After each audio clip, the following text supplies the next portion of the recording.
Hello and welcome to episode 79 of In PS We Trust, a PlayStation podcast. My name's Davey and joining me as always is the fine wine himself, Mr. Philip Hoy.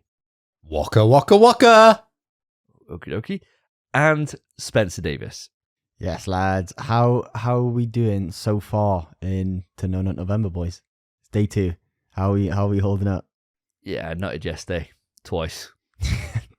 Twice. Yeah, I didn't realise that's a thing. Do people really do No Nut November? Is that actually a thing? It's a thing. I think most people lie, but I think people say they do it. I'm trying it. Are you looking for sponsorship, Spence? Is that how it works? Do we all sponsor you a tenner so you don't do it? In good faith, I couldn't take money for it because I know chances are, give me what time do we finish? Give me 5 minutes after that, and I'll probably be, beating that. I mean, the podcast is good, but is it that good? Listeners, please write in and leave a comment. If you do nut in No Nut November after listening to the podcast, we do want to know. Leave it in the comments below. Put it on the reviews as well. That would be great. This podcast made me jizz everywhere. Hashtag ruined No Nut November. I'd be well happy with that comment. I'd love that, actually. In fact, I was going to ask a totally different question, but instead, while we're on the subject of No Nut November, I want to ask a question related to this. I actually just want to use this now as the question in terms of, are there rules for No Nut November? In terms of, obviously you're not allowed to make yourself nut, right? But what if you have, a wet dream? Is it invalidated at that point? What also if you case... Yeah, it's gone. That's over then at that point. You gave in to temptation even in your dreams. Accidental nut? Yeah, I was thinking that. Yeah. You rub up against something a little bit too much. What you rubbing for, man? It's an accident. You're almost falling onto something. And it makes you nut. I don't know how little it takes for you to nut, my friend, but if you lose, you lose. What if you have one of those things where, you jizz with no hands, right? Some people are able to do that. I'm not. It'd be quite nice because it would just be a lazy one, wouldn't it? But, that thing where you could just sit there, throb it a bit, and it's over. What about that? Does that count? If nut leaves your penis, it's over. You've lost. What doesn't matter the method. What if you hold your finger over the end so it can't come out? Like a corkscrew. If you do that to the point where nothing comes out, I'd allow it. Okay. So pre-cum is nut. Is that what we're saying? Yeah. Well, no. Because lots of people pre-cum and then they stop themselves. They deny. Edging, mate. Yeah. Yeah, it's good. It's good that. But you're allowed to do that. That's in the rules. You just can't hit the grand finale. Yeah. Okay. So what they need to invent, or someone needs to come up with this idea, is something that you could just put on the end which stops it from coming out, right? And I imagine at some point, if you kept on really teasing it, some point something's got to give, right? So either the cork flies off uncontrollably or your penis explodes. One of the two, I think. So, I mean, is that a possibility? Is there an invention that can help people from doing this, or is it just one of those those belts that people put on when they lock their dick up or whatever? Chastity belts. Yeah, one of those things. Yeah. As far as I'm aware, chastity belts are probably the only method. But if you're willing to put a little something up there to block it, I mean, to each their own, man. But you can do it. I'm thinking it's just an invention that would help the people that are desperate not to nut, right? They're like, this is my year. I failed every year. This is my year. I'm going to really, double down on this now. They could have some little device. This I'm picturing this. It's kind of like this, right? And sits on the end, like a cap, but then you kind of screw in on the top, and it just plugs the top of it. And then the only time it has to be kind of quick release so that you can go for a piss. So it have to have some kind of mechanism for easy release.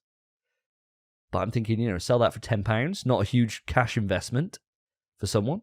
And that could be something you think, here we go, mate. I'll get you this for this year. You'd have to be really keen on the charity you're trying to donate to go through that sort of pain, wouldn't you? It would have to be some kind of kids kind of charity, or like a cancer charity or something like really big here that you're trying to raise that money for. You know, do it for the kids. Would you do it for the kids? I think just associating jizz and kids in any way just kind of puts me off from even remotely entertaining Well, that's all it the is. idea. Jizz and That's all kids. it is at the end of the day. Well, yeah, Yeah. I suppose that's what creates kids, Where right? do you think they come from, mate? You're Stalk the me. expert here, out of me and Spencer. Come on. Come You've on. been through this process. You know how it all works. To me, it was just a mystery. To me, it was just like, oh, we've been doing this for ages, and all of a sudden, there's a kid there now. You know, how did this happen? This wasn't on the agenda. So yeah, I thought it would be one of those things, you know, that there's bound to be some help there. Whereas all I see is whenever people are talking about like No Nut November, it becomes like the worst time on the internet because all it is just constant porn everywhere. Where people are just trying to off-put each other from doing No Nut November. Like, no one really ever shares porn anywhere near as much as they do when it's this time of year. And I was thinking, Spence, maybe this might be the year you grow your moustache out a bit. Go for that Movember money. Well, that's what I did the one year for your birthday, Phil. And as soon as Big Dog got in the car, he was like, how long have you been growing that, mate? 10 years. And I was like, well, it's got to go. Classic. Gotta go. I Big did Dog. keep it for all of November, but I did also look like a serial killer. How much money did you raise? I just did it for me. You just did it for the fun of it. So Yeah. the No Nut November, you're doing that for the fun of it. And you grew your moustache just for the fun of it. Yeah. And you could be right. saving children and curing cancer, and you just did it just for your own fun. Very selfish, Spencer. How dare you? I'm trying to better myself as a human, you know? So fuck them kids. Well, you know, I wouldn't say fuck people with cancer. That's a bit peak. But I'm doing it for me, and I encourage you lot to do it for you. Or just jack off. It really doesn't matter too much. Going back to the whole social media of it that Davey sort of brought in there, have you ever just been on Twitter and you've just found something so enticing that you had to just go for it? Because that doesn't happen to me, but I am 38. I'm getting on a bit now. Now, I'm directing this more towards you, Spence, than I am Davey. How do you feel about that? Have you just been scrolling through and you just thought, Jesus Christ, where's the closest place I can dump this? Well, I'll tell you exactly what it was that did it too. Back months ago, quite a while ago now, only a few months, still this year, Capcom showed the first gameplay trailer for Cammy. Oh, Jesus. I was home at the time, thank God. But it was a long day. I'll tell you what. So thank God it wasn't November. You were basically Spider-Man at that point. You're shooting webs all over your room. Your mum comes in. She's like, Jesus Christ, you get bitten by a radioactive spider. It's just trails everywhere. The poor woman. She's like, it's either that or a xenomorph's invaded your house. One of the two, you know? One of those kind of situations. On an unrelated to sex thing, I have had the thing where I've been scrolling through Twitter, and you know there's always those like kind of random ads that come up, and most of them I just completely ignore, right? But there was one where it was this guy, it was a cleaning product, right? And he had this minging looking sink, and he just rubs this fucking thing over it, and it was fucking spotless. And I was like, what the fuck is this? What is this? And if I'd been a weaker man, I would have ordered that straight away and got scammed. But now, thanks to like the reader notes, they're like, this doesn't work. And I was like, oh, damn. Davey, you need to have that ad blocker on because the next time you visit the Pirate Bay, you're going to get Swedish dick enlargers and you're going to get Russian brides. And if you're that susceptible to marketing, you know, people like me, we're rubbing our hands together. Not that that's the things I market, but you're what we call a sucker, right? You walk in and you're that big lollipop with the word sucker across your face, and we're just ready to sell to you. So make sure you get that ad blocker. That'll save you a lot of money, mate. Well, I won't need to worry about money, mate, because I've clicked on that on the 1 billionth clicker, and I've just got 10 mil in the post. So all I have to do is input my card details. It should be coming with me any day now. And then money's no object, right? It's all those Mr. Beast posts you keep sharing all the time. Share this and you get 10,000 euros or pounds or dollars or whatever he keeps telling people. Has that ever come in? No, never. He gets a lot of clicks though, doesn't he? He gets a lot of engagements. You just got to keep going, mate. He's onto something there. He's almost lying about giving away money. Maybe we should do a giveaway next episode, guys. Could be a way to build engagement. Exactly. All I'm thinking is that what we do is we sponsor, or we get people to sponsor Spence's No Nut November. And then you could be blowing loads every day, Spence. Just don't tell anyone. and we'll just keep that money back. You don't need to keep like a Big Brother-esque blog on you, like where it's just constantly just filming your crotch to see if you break. Just tell them on the next podcast, no, I haven't noticed still. And little did we know, your room's just fucking, it's not like a yellowish door behind, it's ice white now. No one will know. It'll be fine. Wipe down, innit? Wipe down. No one will know. But yeah, that's indulged my my interest on No Nut November. Audience, if you are partaking in No Nut November, then fair play to you. If you feel like you need some kind of cock-stopping invention, let me know. And I'll get the thinking cap on. And then we can put the cap on your knob. Good times. Let me know. Write in pswetrust@gmail.com or reach out to us on Twitter. Always a pleasure to listen to you guys. But before we move on to the normal run of the show, and of course we have an absolutely stacked show as we always do, but today is even more stacked than normal. We've got the normal run of the show in terms of what we've been playing. Moving it on to quick news, we got 2 rumors for you today, and the topic of the show with listener questions. Holy goddamn, it's going to be a good one. But we got to have a little bit of a conversation here, guys, before we move it on to what we've been playing. Last episode, there was a court case battle where myself and Phil, we were in the right. I still believe we are in the right. But Spence was there. He was getting a bit sad, and he was fighting his corner, and he was whining a bit, to be fair, when he was whining. And so we thought, right, let's put it up to the public opinion. Let's see who is actually right on this. And yeah, we got the results in. I don't think we really need to go through them, to be honest. No. Who's whining now, pussy? Come on. So I asked the audience, this is what I said. You've all had a few days to listen to the app, so it's time to settle the bet controversy. Did Spencer get the bet right? The bet, of course, was that the PS5 Slim is a digital console. Your choice. 2 shots on the line. Spence was right, won 94.1%, Phil. 94.1%. I would say we got robbed, mate, but I think maybe we were robbing Spence. It's disappointing, isn't it, that Spencer's finally brought out all those burner accounts that he's got, and he hasn't been subbing to the YouTube. We're a couple of subs away now from 200, and he's used 17 votes, probably 16 of the 17 votes, voting for himself on Twitter. Terrible show. Terrible.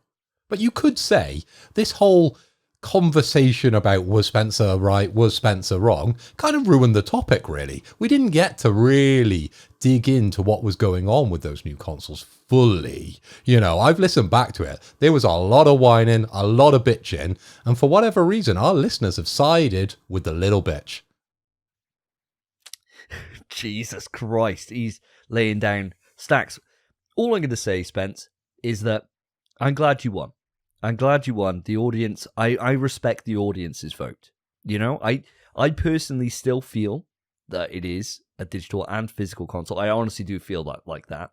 But if this is what the audience think, and it's an overwhelming majority, then I'm happy to concede. So that means that 2 shots in the dock for myself and for Phil, and we will take those 2 shots off you. Is that the outcome? I'll still do my 1 as well for bringing up the crown. So I'm happy with that. But I'm just glad we've reached a nice conclusion. Yeah. Well, it's not nice for us, but it's good for you, mate. Wow. It's good for you and the audience. And I'm a man of my word. I stick to what the audience say. So thank you very much for fucking us over, audience. Thank you. Thanks a fucking lot. We had Spence win the public vote before about who was the best host, and now I think this has concreted it. So yeah, thanks a lot. Cheers, guys. Thanks. Okay, well, now I've recalculated everything. I've rubbed out that impossible ink that I put on the page. I've managed to delete what I wrote. So Spencer now drops to 5 shots, I believe. That's the current standing. Obviously, you might pick one up from Quick News today. Davey, we've both moved from 6 shots up to 8, which we will be consuming on episode 70, The Big Quiz. Oh, and of course, Spencer's got 5 to give away. So, AKA, you and me, Phil, we ain't walking out of that alive. We're dead.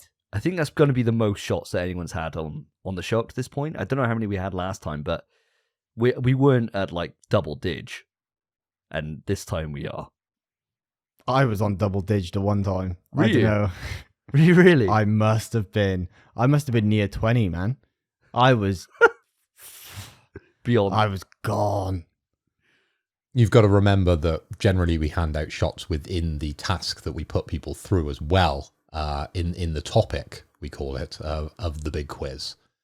So there's these shots as well as the kind of forfeit shots that come through. So yeah, it's a very messy time for everybody included. So I wouldn't be surprised if Spencer actually had the double digits on a previous show, but we're definitely in the double digits this time around, Davey.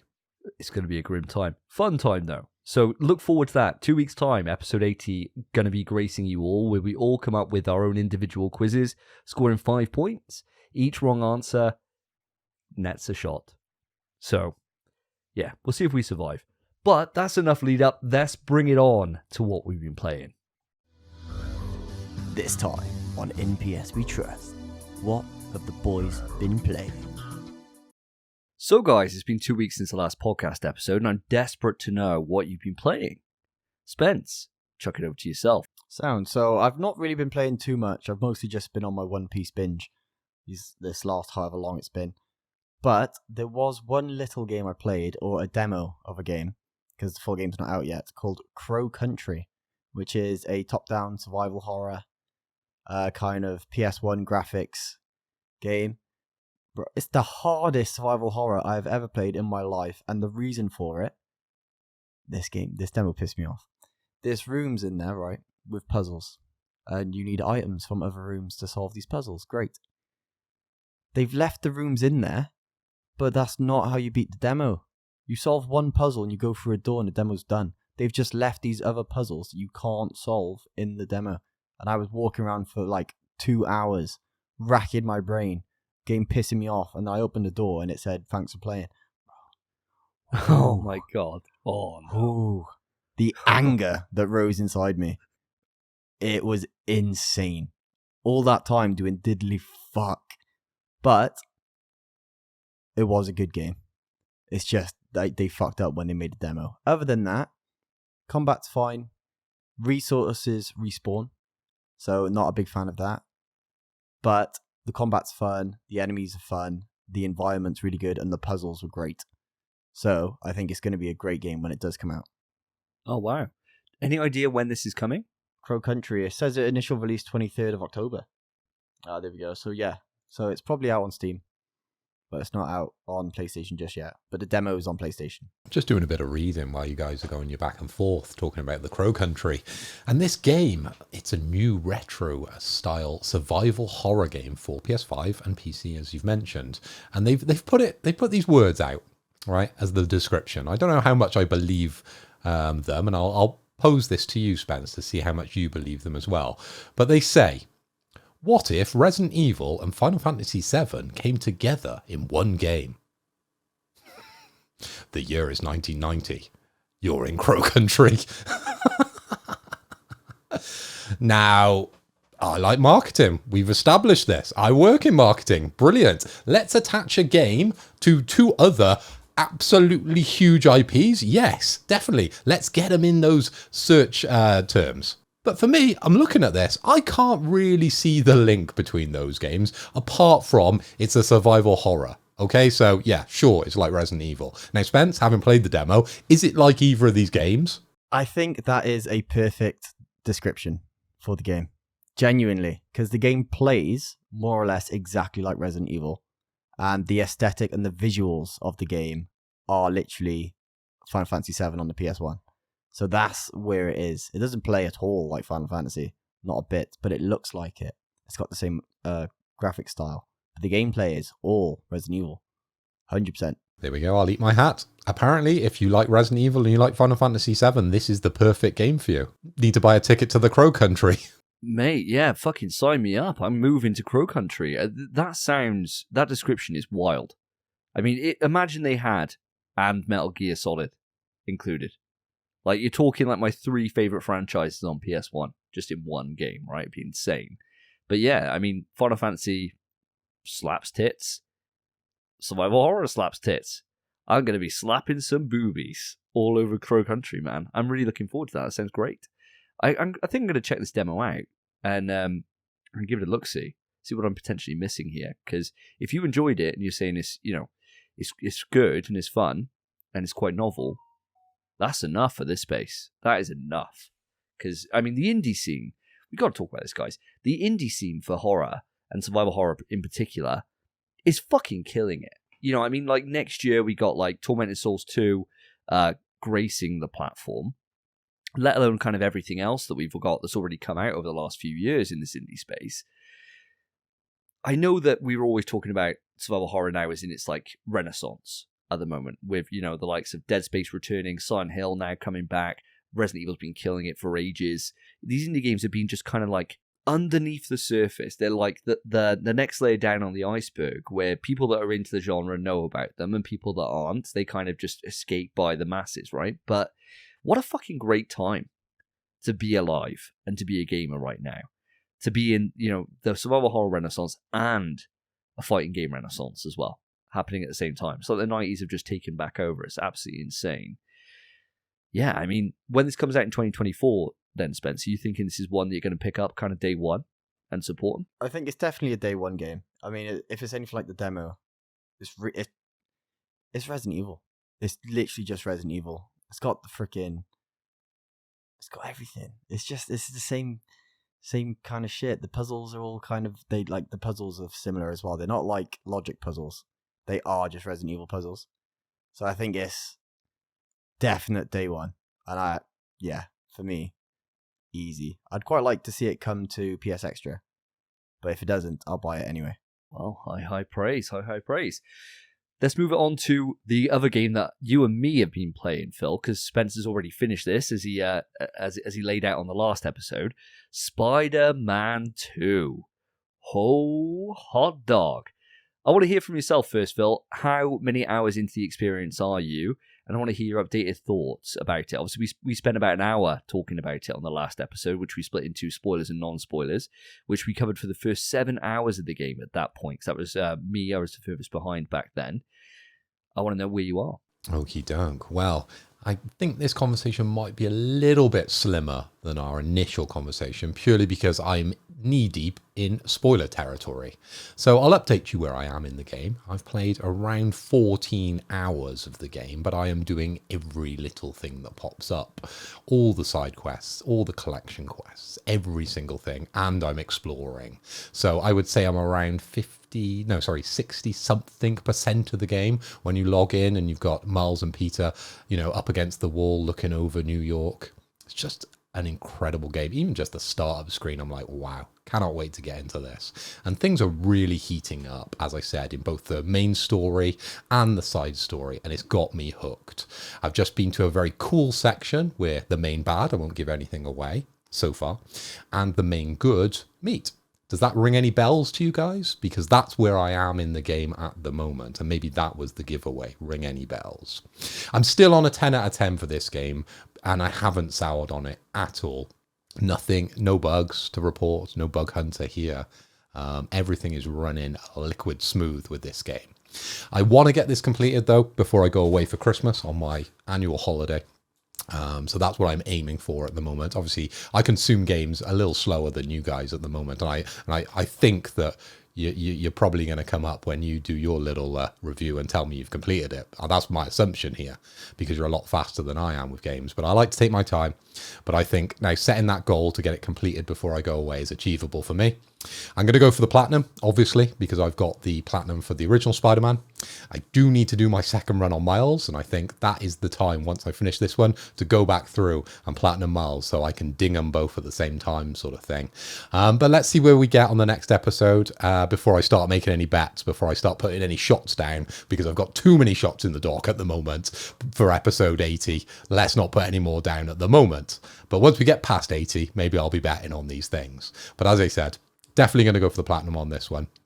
But I do have a quick question about that platinum, Spencer. Is there a second playthrough? And is there any gotchas when it comes to the platinum? Is there anything I should be looking out for on my first run of the game? I wouldn't say there's any gotchas or anything like that.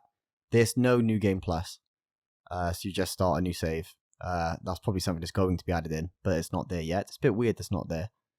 So there's no second run. You don't need a second run. You can do everything on the first. the only thing to look out for really is those challenge trophies, the combat challenges, because those are the only things I missed just naturally. Everything else I attained. It's really easy to get the platinum, but those combat trophies, I just never looked at trophy lists because I didn't want to be spoiled. And then I realized, oh, I haven't done 4 of these.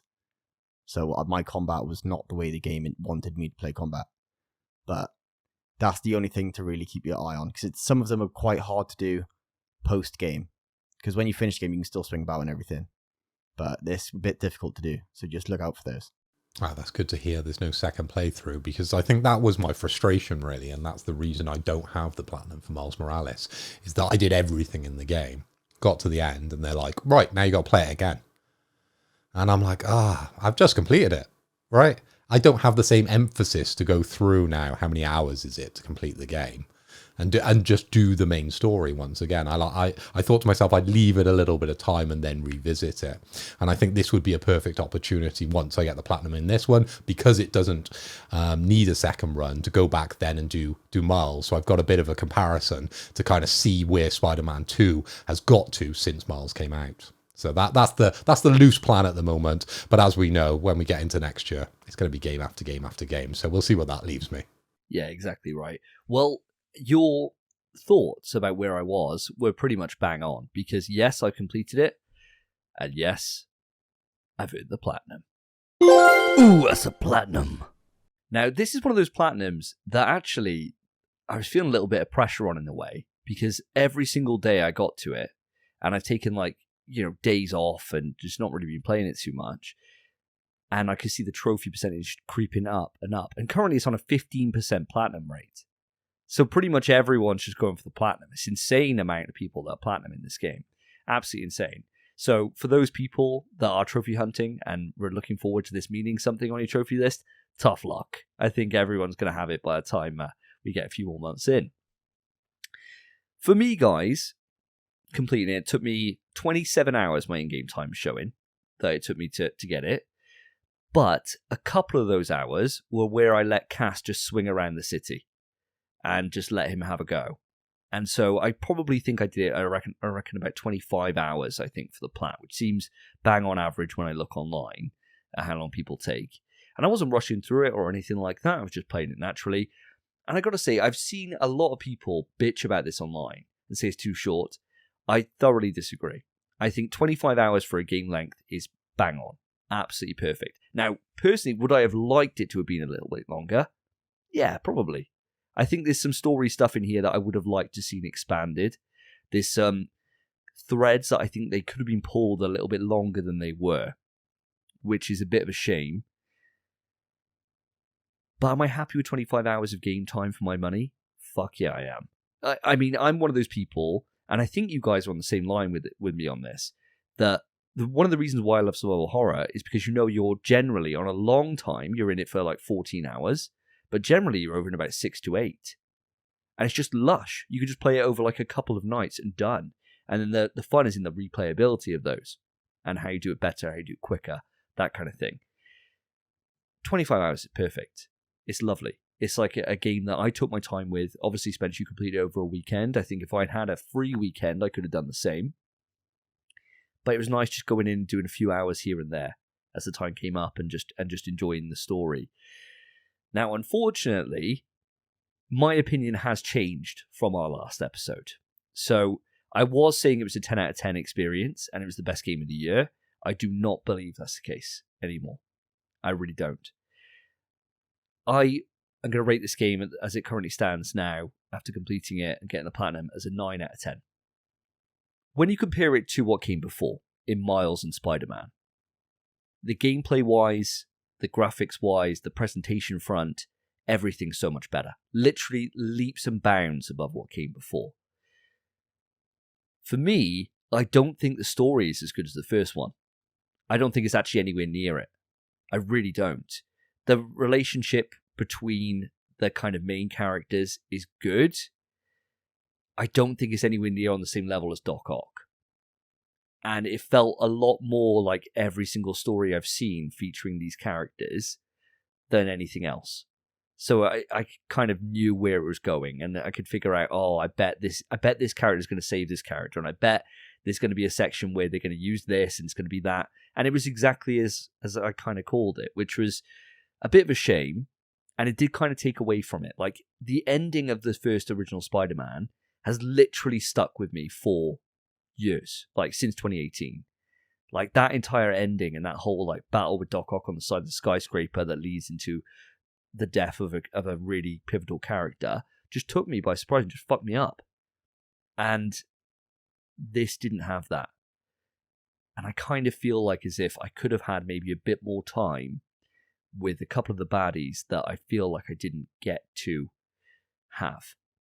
And especially for me, there's a moment, and this is non-spoiler, so sorry I'm having to be so vague with this, but there's a moment in this where something really key happens, and from that moment, from this big pivotal fight, the rest of the game never matched up to that part that was like 3 hours earlier. And that kind of was a bit of a shame. When one character exits, it was kind of like, okay, where do we go from here? How do we kind of pick this up and build this? And I know this is probably just me, but I'm not dunking on the game. A 9 out of 10 is fantastic, right? It really is. And I think this is probably Insomniac's best game they've ever made, especially from like a presentation front. But yeah, it didn't hit the same. I mean, Spence, you've had another week or another 2 weeks since actually completing it. Has your opinion changed, or are you still very much on the 10 out of 10, same as Phil? I think I'm still on a 10 out of 10. If I was being nitpicky, I was going for decimals and stuff. It's probably like a 9.8 rounded up. But I'd still say it is a 10, and it deserves to be a 10. I think the story's great, combat's great, presentation, like you said, is immense in this game. They didn't really miss with anything. Even those little car chases, which used to be annoying as hell, great, really fun now. It takes 2 seconds. Class. It's just a better game than the original two, which were also 10s. So it's quite difficult not to give this the same. But I do agree with you that the story kind of falls short. It wouldn't if the first one wasn't so good. That's the issue. It's not that it falls short, because it is a phenomenal story. It's just not as good as what came before it. Yeah, exactly right. I want to make sure that's clear, and that's totally understood. I'm not trying to be contrary here. It's just a case of, for me, the kind of surprises that came up in that first game just really took me by left field. Whereas here, a lot of the surprises I had were kind of earlier in the story compared to the end. And so it kind of went the way I thought it kind of would and played out that way.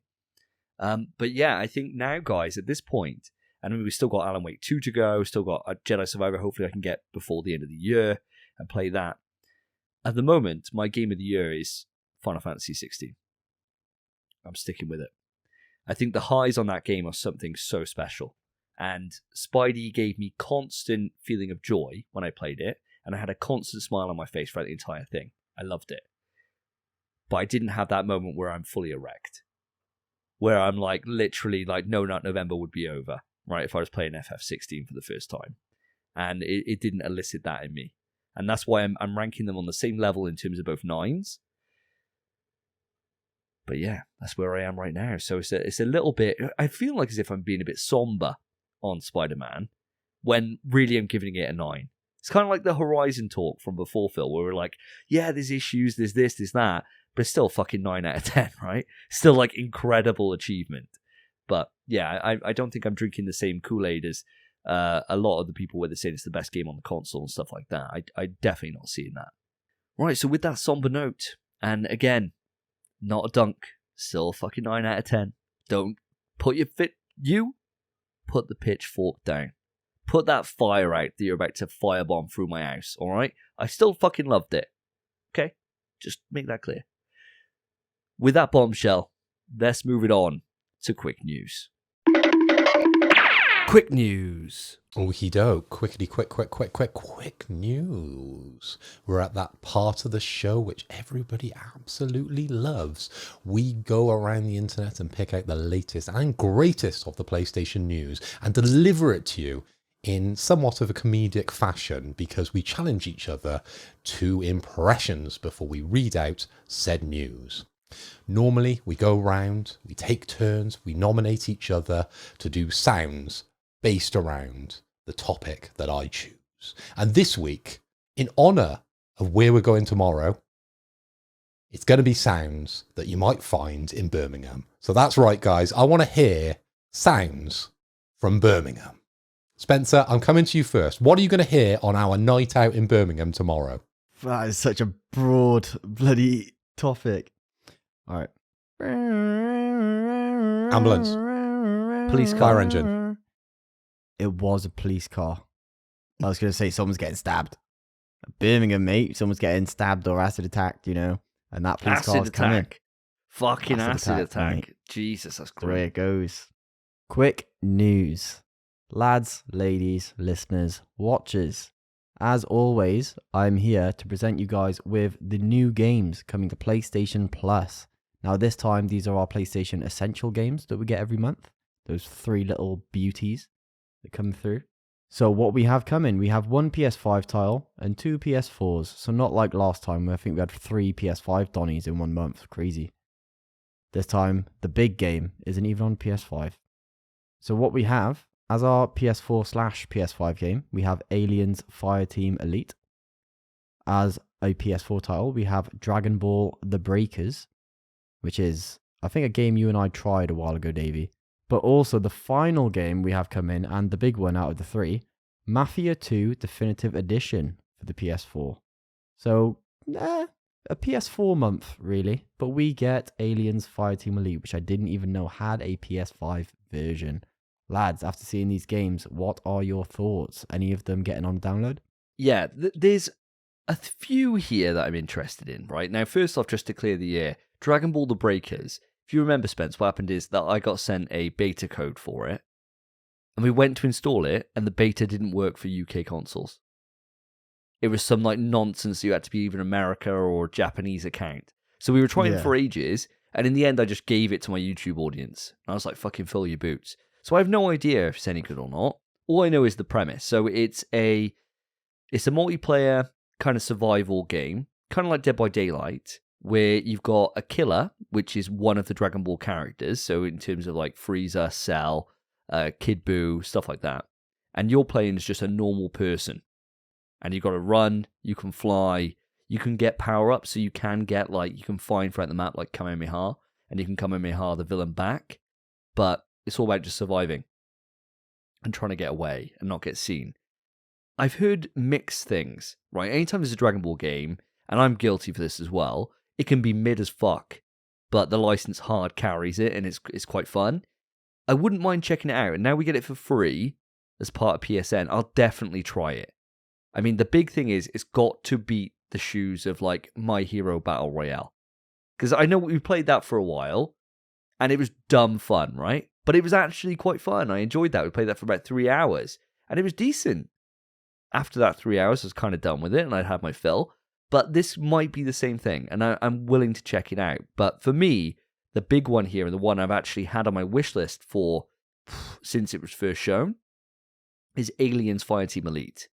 I love a top-down shooter. I fucking love a top-down shooter, especially a co-op one. And it's set in the Aliens universe. Now, this thing is like split opinion all over the place. So Metacritic have it at 69. IGN, I think, gave it a 7. Steam have it on a 9 out of 10 by audience score. And from what I've seen, everything I've heard has been overwhelmingly positive from people playing this game. I think, Spence, this is definitely a game that you and me would dive into and really enjoy. And if Phil wanted to come along for the ride, fuck yes, the more the merrier. Let's get in there, let's get our pulse rifles out, let's get our smart guns on, set up our turrets, and just rain hell down on these alien bastards. I'm so up for that. And kill us some bugs, mate. Kill some xenomorphs. Hell yeah, mate. So down for that. Mafia 2, not really bothered. So much to say about the 2 games. Mafia 2, fuck it. But no, I do agree. I think Dragon Ball I'd be keen to try. I'm sure I have played it. But I definitely watch videos at least. And Aliens, yeah, it's just the kind of game you and I enjoy. And it might warm us into... Well, Helldivers isn't top-down anymore. So it could be a replacement for Helldivers, even though we're getting Helldivers 2. But who knows? Phil, mate, any of these tickle your pickle, mate? I mean, nah. As most of these are for me, unfortunately. I've just gone through and looked at all the Metacritic scores. There's a slight correction on what you said there, Davey. Mafia 2 comes in at 56%. Meh. Dragon Ball comes in at 53%. Again, meh.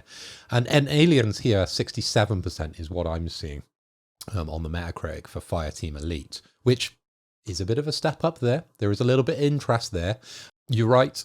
I didn't join you on your first sort of run of Helldivers. I've only dipped in sort of recently with you guys, but I can see that being a good Thursday night game, definitely. If I'm about, I would be jumping into this one out of the three, because the other two for me are just a bit boring. So a bit of a month for me, unfortunately. But let's see. I'll give Aliens a try. Let's see what it hits on a Thursday night.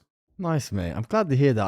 I do think Aliens will be the perfect Thursday game for us. But I do want to shine some light on Mafia 2, because I played that game when it first came out, and I loved it. Lent it off my mate in my form, and I lent him my Batman Arkham Asylum. And we both came back with the games, and we were like, really good game. He was like, yeah, great game. Both of us, great experiences. I'm not saying Mafia 2 is on the level of Batman Arkham Asylum, because it's definitely not. But I had fun with it, and I would be keen to go back to it. But am I going to? No. But it is a good game if you listeners want to check it out. And I would recommend it to you guys if you haven't played it, because it is good. But that's about it, really. It's not like a Spider-Man or a God of War, is it? But it's fun. Moving on from there, coming round to yourself, Davey. Give us an impression of something we're going to be hearing in Birmingham tomorrow night. No Armani, no Punani. No spray, no lay guy. Yes, The guy in the Spence, bathroom, quick yeah. on it. Well done. Quick news. Max Payne 1 and 2 remakes have entered the production readiness stage, Remedy have confirmed. Now, this was all due to their investor meeting that they had. They stated, "We have gained clarity on the style and scope of the game, and we have an exceptionally well-organized team working on it."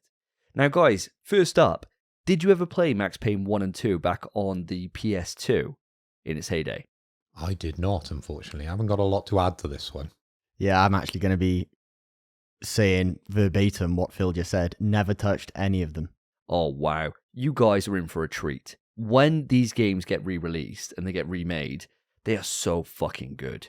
Like, at the time, it was the thing that, like, brought, like, bullet time into video games. It was that game. And there was something super fucking fun about just flying around corners with bullet time, just spraying people out. It was great, and it's a noir. So they're told through like comic book pages where there's a guy just, you know, with a fan going and a cigarette lit, and he's talking in a really gruff voice. It's that for the game. Excellent. And I think with a modern lick of paint and better controls, because the controls weren't the best at the time, these games could really shine. I mean, they're classics for a reason, and it's what put Remedy on the map. So I am super, super happy with this. The only thing to note in this, right, and people are getting overly excited, is that it's their production readiness stage. They're not even at production. So we ain't seeing this for fucking years. Years. So something to probably look forward to towards the end of the PS5 generation. If they somehow crack these out quicker, being remakes and the kind of groundwork's already done, then great.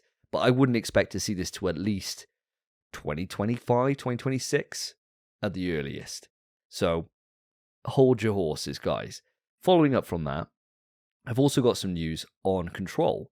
So Control, as we know, it came to the PlayStation 4 and had a PS5 patch, which kind of made it run better than it did. Now, they've confirmed that Control 2 is expected to remain in the proof of concept stage for the next few quarters. AKA, we ain't seeing that for fucking time. So yeah, going to be a long time for that one. But with the release of Alan Wake 2 coming out now from Remedy, it seems, and this being, you know, coming out in like high 80s on the Metacritic, coming in like an 89, I think, on the last time I saw the Metacritic for it. They're on a bit of a roll right now. You know, Control was well received. I got the Platinum for Control 1. Didn't vibe with it to the same level as everyone else. Loved the gameplay for it. Story didn't quite work for me. I'm excited by Control 2. to see what they've done now with the difference between Alan Wake 1 and Alan Wake 2, from what I'm seeing online. Have not played them yet. Seeing that, I think they could really level up Control and get it really fucking cool. And the thing is, with those kind of powers, you can just do whatever you want. You can just really go wild with it. So I'll be looking forward to seeing where this builds. But again, you're probably talking 2027 before we're seeing that. So hang fire, guys. At least we know it's being shopped around and the idea is being worked on at least.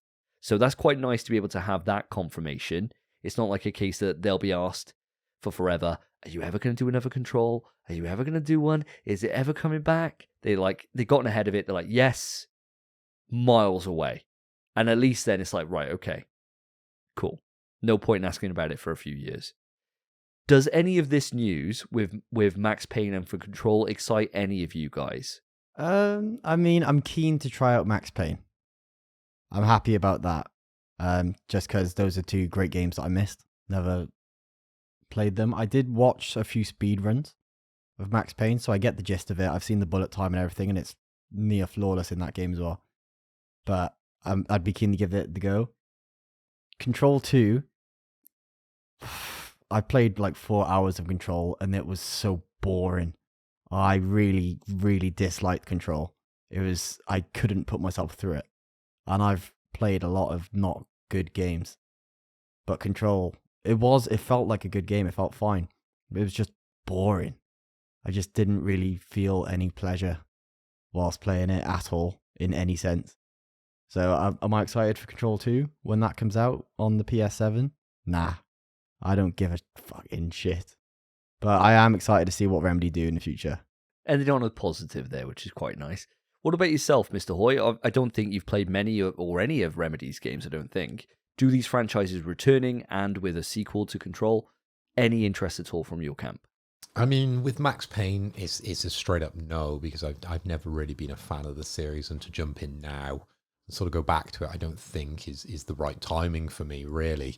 But Control, there was an element of interest when this game came out, but as you guys said, the story, the game itself just really wasn't that gripping for many. But it's a very creative space, you know, there's a lot people can do with the powers of Control. And I really think now, going back for a second visit with Remedy and sort of, you know, the time they've had away from the game, they could do something special here. So I think it's one to keep an eye on, but it's not anything for me that I'm going to say day one or anything just here. I'm not putting my neck on the line with this one. I just think it's something that I'll keep an eye on and see where it goes. Wise choice. Well, let's pass it over to you. That ends my bit of quick news. Phil, lay on me something you'd hear in Birmingham. Drinking the pints. That's right, drinking the pints. We'll be drinking many pints when we're in Birmingham. Correct, Davey. Quick news. So I've got a bit of a 2-for-1 deal here, a bit of a bog off here. You buy one, you get one free. And this is all about Capcom. So Capcom have announced a successor to the RE engine, and it's in the works, codenamed REX engine. Ooh, creative, right? And there's a 23-minute video up on the Capcom YouTube with the Capcom R&D goes through in explicit details for the future. Definitely check that one out, listeners. Now, the RE engine, it's the next generation. And Capcom, they really like putting numbers into words. And their tagline, that X, is it a 10? Who knows? Maybe that's a little hint to the future when they hope to be using this new engine. But here we go with the second lot of Capcom news. They've got an unannounced major title launching in March 2024. That's right, a report from VG247 has revealed that Capcom is planning to release a major title next year. But what could it be? We know there's plans for a Phoenix Wright trilogy coming out in January, don't we? In 2024, and we've just had Street Fighter 6. So what are they up to? Could it be Mega Man? Could it be Dead Rising? Monster Hunter? They're all big IPs. We hopefully would see a return with those ones. But for me personally, if I got the choice, let's revisit Lost Planet. Now I'm going to throw it over to you guys. Give me your hopes and dreams for this new unannounced title coming in March 2024. Spence, hit me first. What are you saying with Capcom? Where do you want to go? Okay, so what I reckon it is, I think they forgot that they announced Pragmata, and now they're announcing it again. But what I actually think it is, and what I, in my heart, want it to be, is a Marvel game. Oh, That's what I'd like. It's the fighting game renaissance. If they bring a new Marvel and it's not a Marvel Infinite dog shit, then I'd be quite keen. And that would be, it's a different type of fighter, so that's a game you can kind of play along with Street Fighter 6 as well. Oh my god, dude, that would be so hype. My mind hadn't even gone to that place when I tell you what I'm thinking, but Jesus Christ. I mean, how good would that be? And Marvel, I think they've learned now. You know, they've done a couple of games which have been, I wouldn't even say duds, but they just didn't hit the mark, right, in terms of the Avengers game and Guardians of the Galaxy. Obviously, me and Phil, we fucking adore Guardians of the Galaxy, but it didn't sell well, right? It just didn't sell well. And I think now they've realized that shoehorning stuff in, like the last Marvel Infinite that they did, they were mandated by Marvel that they could only use X amount of characters. They could only use the Infinity Saga characters. And it fucked them over. You know, like no X-Men in the Marvel game is just wild. The series started with Street Fighter versus X-Men, right? Like, it's insane that they decided that they weren't going to do that. I think now they've kind of learned those lessons, and a new Marvel game would slap tits. You'd get everyone in, it would look sexy as hell, and Capcom, at the moment, with their fighting games, just aren't missing. Street Fighter 6, easily the best fighter of the year. I don't think anyone would contend differently with that. They've learned the lessons, man. This is the time. Marvel would be fucking sick, Spence. I'm so down for that. Great shout. And what are you throwing into the mix, Davey? So for me, I'm thinking it's Monster Hunter. I really think it is.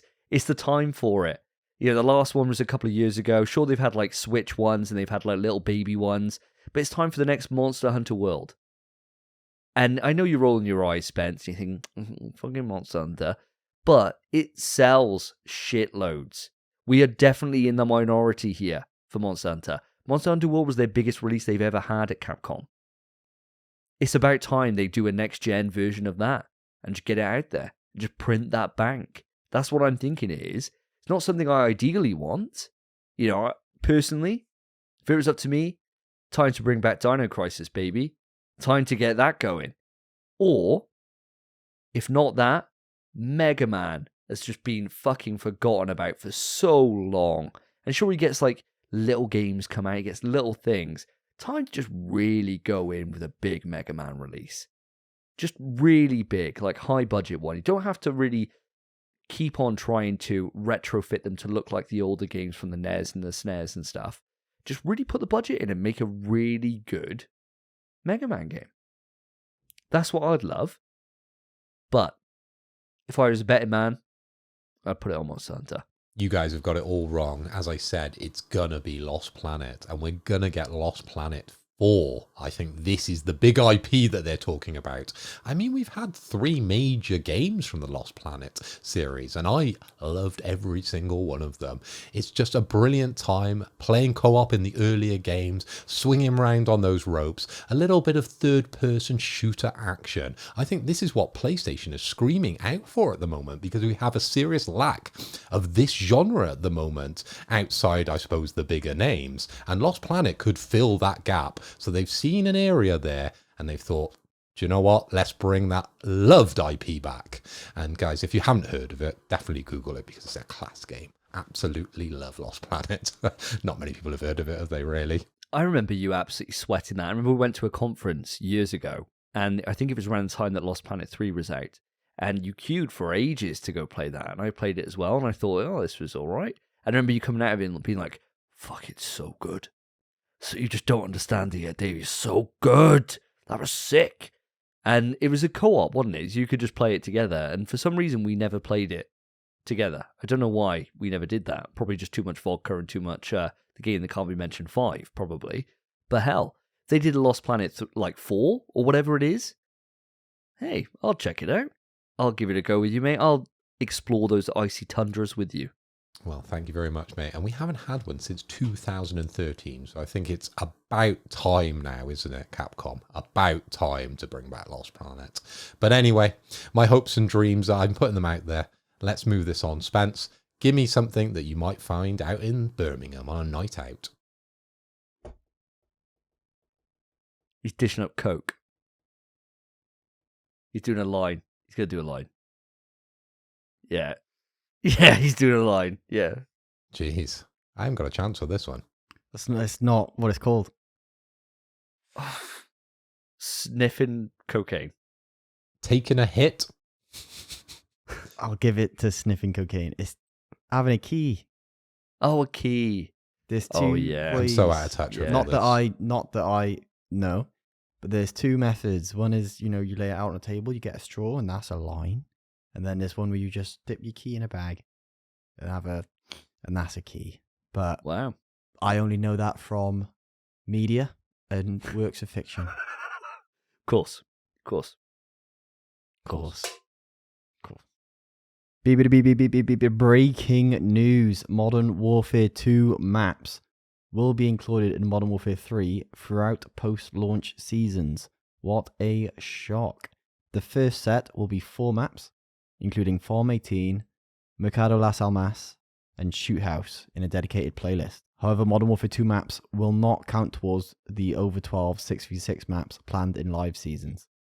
So we're getting last year's Call of Duty maps just coming back to this game that also is only using maps which it already existed.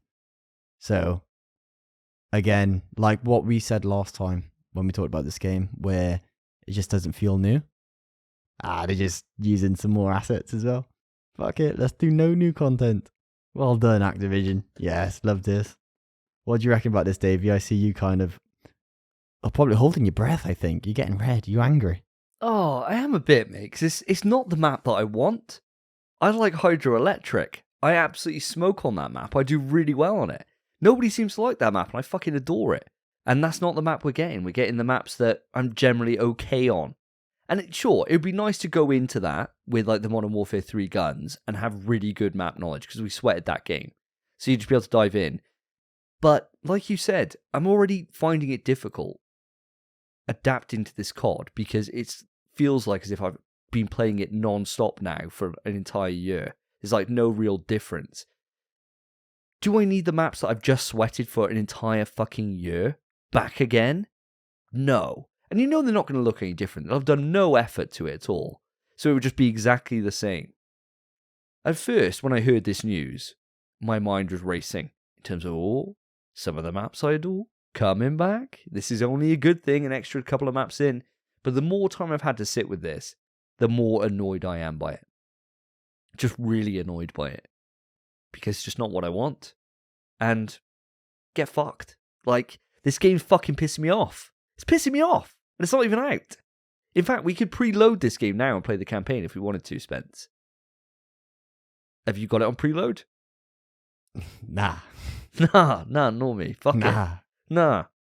Mate, agree everything. It's wild. I can't believe it. Phil, mate, what do you think about this? Obviously, I'm not sure if you are joining us on Modern Warfare 3 just yet, but how do you feel about them reusing all the same assets that have already existed for the last 10 years? What are your thoughts on all this, mate?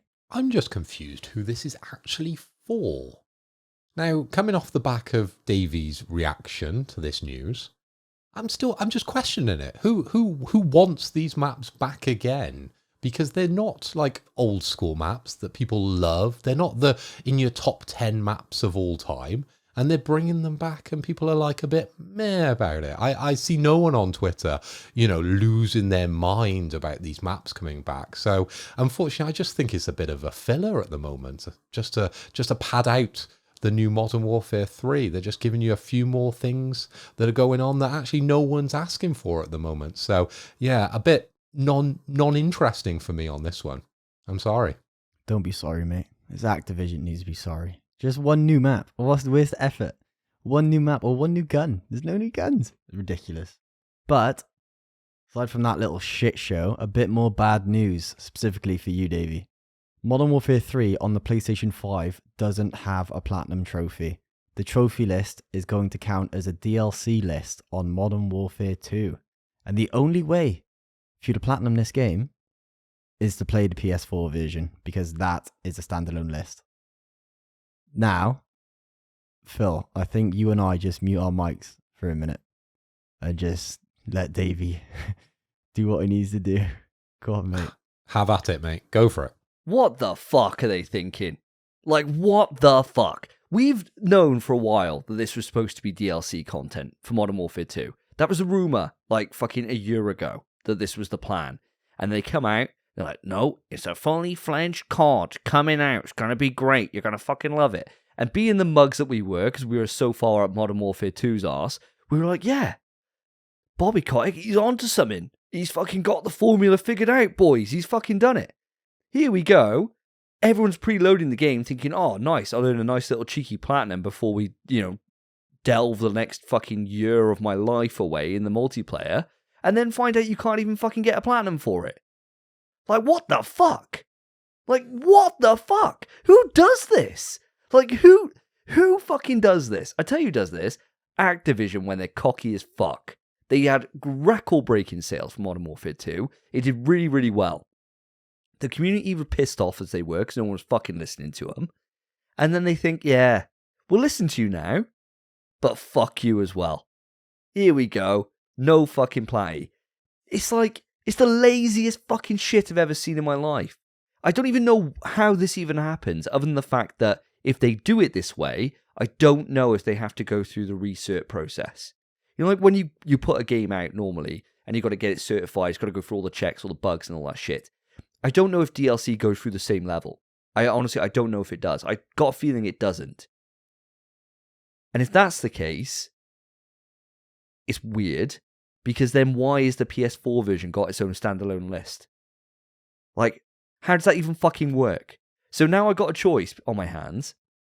I was going to play the campaign at some point this year anyway, right? I really enjoy COD campaigns. They're dumb fun, that you just sit back, 6 hours or so, and you move on. And they're always entertaining, or they have been ever since Modern Warfare 2019, right? I was actually looking forward to this. I really was actually looking forward to it. And now, I'm thinking I've got a choice between either download the PS4 version, just for the platinum, which then I'll be playing on a shit version that looks probably like arse, and will play like shit with no fucking nice triggers or any of that stuff. I could do that just for the trophies, or I could just say, do you know what? Fuck this. And just right now, my brain is at fuck this level, in terms of I just can't be fucking arsed. And it just beggars belief how someone could shit the bed so badly. To be at the point where the community's already kind of on the fence about this. We're already pretty negative. And then to fuck over trophy hunters as well is just something else. I have not seen something so stupid in such a long time. In such a long time. And it's pissed me off. Pissed me off! 2 fucking news stories in one fucking quick news for COD that are both fucking bad news bears. Fuck off, man. Fuck off. Phil, mate, after that little tangent that we just had to endure, what are your thoughts on this, mate? Do you have any thoughts on it at all? I mean, what else is there to say? It sounds absolutely ridiculous, doesn't it? But surely this type of thing just gets patched in later, right? They're just reacting off the news that's happening right now, as opposed to, they've just delayed it for X, Y, and Z reasons. But if this is true, and this is the way it stands for the future of this game, it really just spoils the game for a lot of people. Because some people would just go in for certain sections of content within this game. And for people like Davey, it just spoils it. It really does. It just takes that shine away from an already muddy turd. Which I think that's the way this game is turning out to be. Mate, completely agree. I do think I have an explanation for it, but I am making it up, so I might be wrong. What I think is obviously this game was supposed to be DLC, and I reckon they'd already worked on this game booting through the Modern Warfare 2 launcher on PS5, and I think the launcher is tied to trophies. That's where it all stems from. So I think we're just booting up Modern Warfare 2 every time and clicking MW3 in there, and they're just going to change the art that comes up when you boot the game to say Modern Warfare 3. So we're just booting up Modern Warfare 2, same as we have been all year. And that's why it's a DLC list, whereas I imagine they hadn't done that for PS4 version yet, so it was worth the effort of giving it its own launcher. But I'm speculating. I could be wrong. But that's what I think has probably happened. But I don't know about game development. Why just make it so fucking muddy? Why? Like, I just honestly, I can't understand it. And the more time I spend thinking about it, the angrier I become. So I think we just fucking move it on. Because I'm pissed off. I'm seething right now. Fucking seething. All right. With Davey ending my segment there, let's move it around. To yourself, Davey, I want you to keep that anger. Use it. Use it to fuel this impression that you're about to do. Okay. Lay it on us, mate. Give us what we're hearing tomorrow night in Brum. Talking when you're pressed up.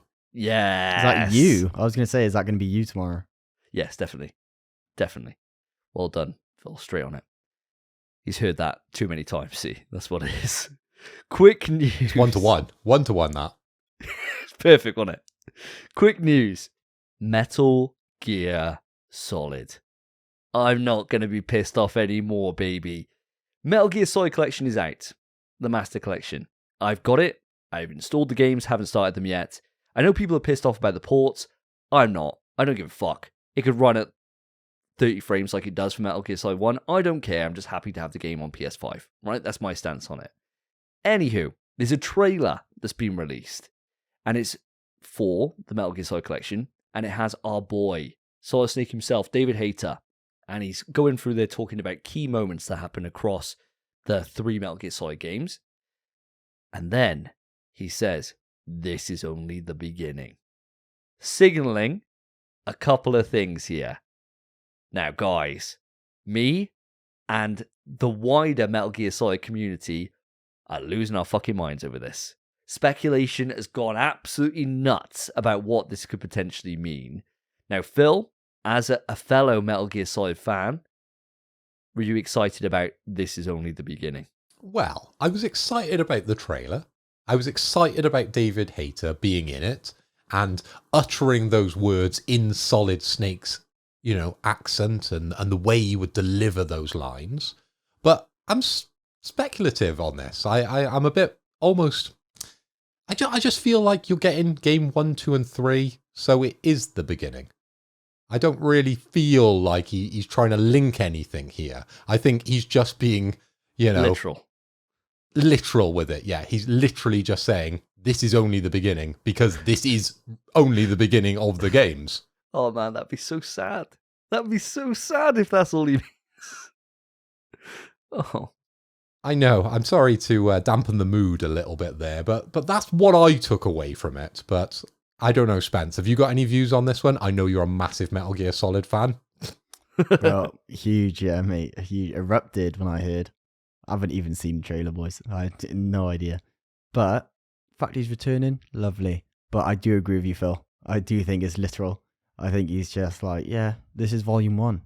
And then, now he's doing this. Oh. That's fine. Great.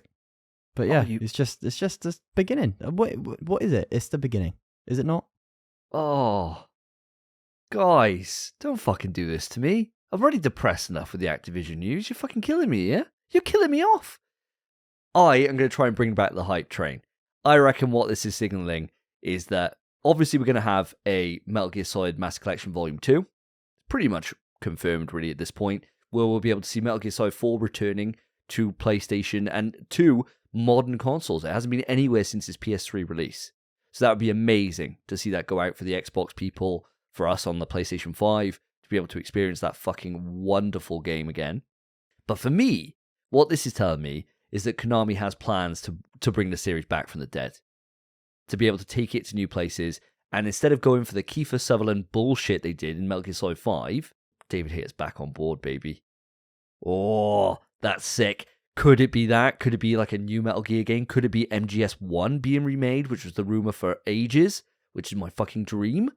Who knows? But my hype train is through the fucking roof, boys. I am brimming with anticipation. I cannot wait. I cannot fucking wait to see where this goes.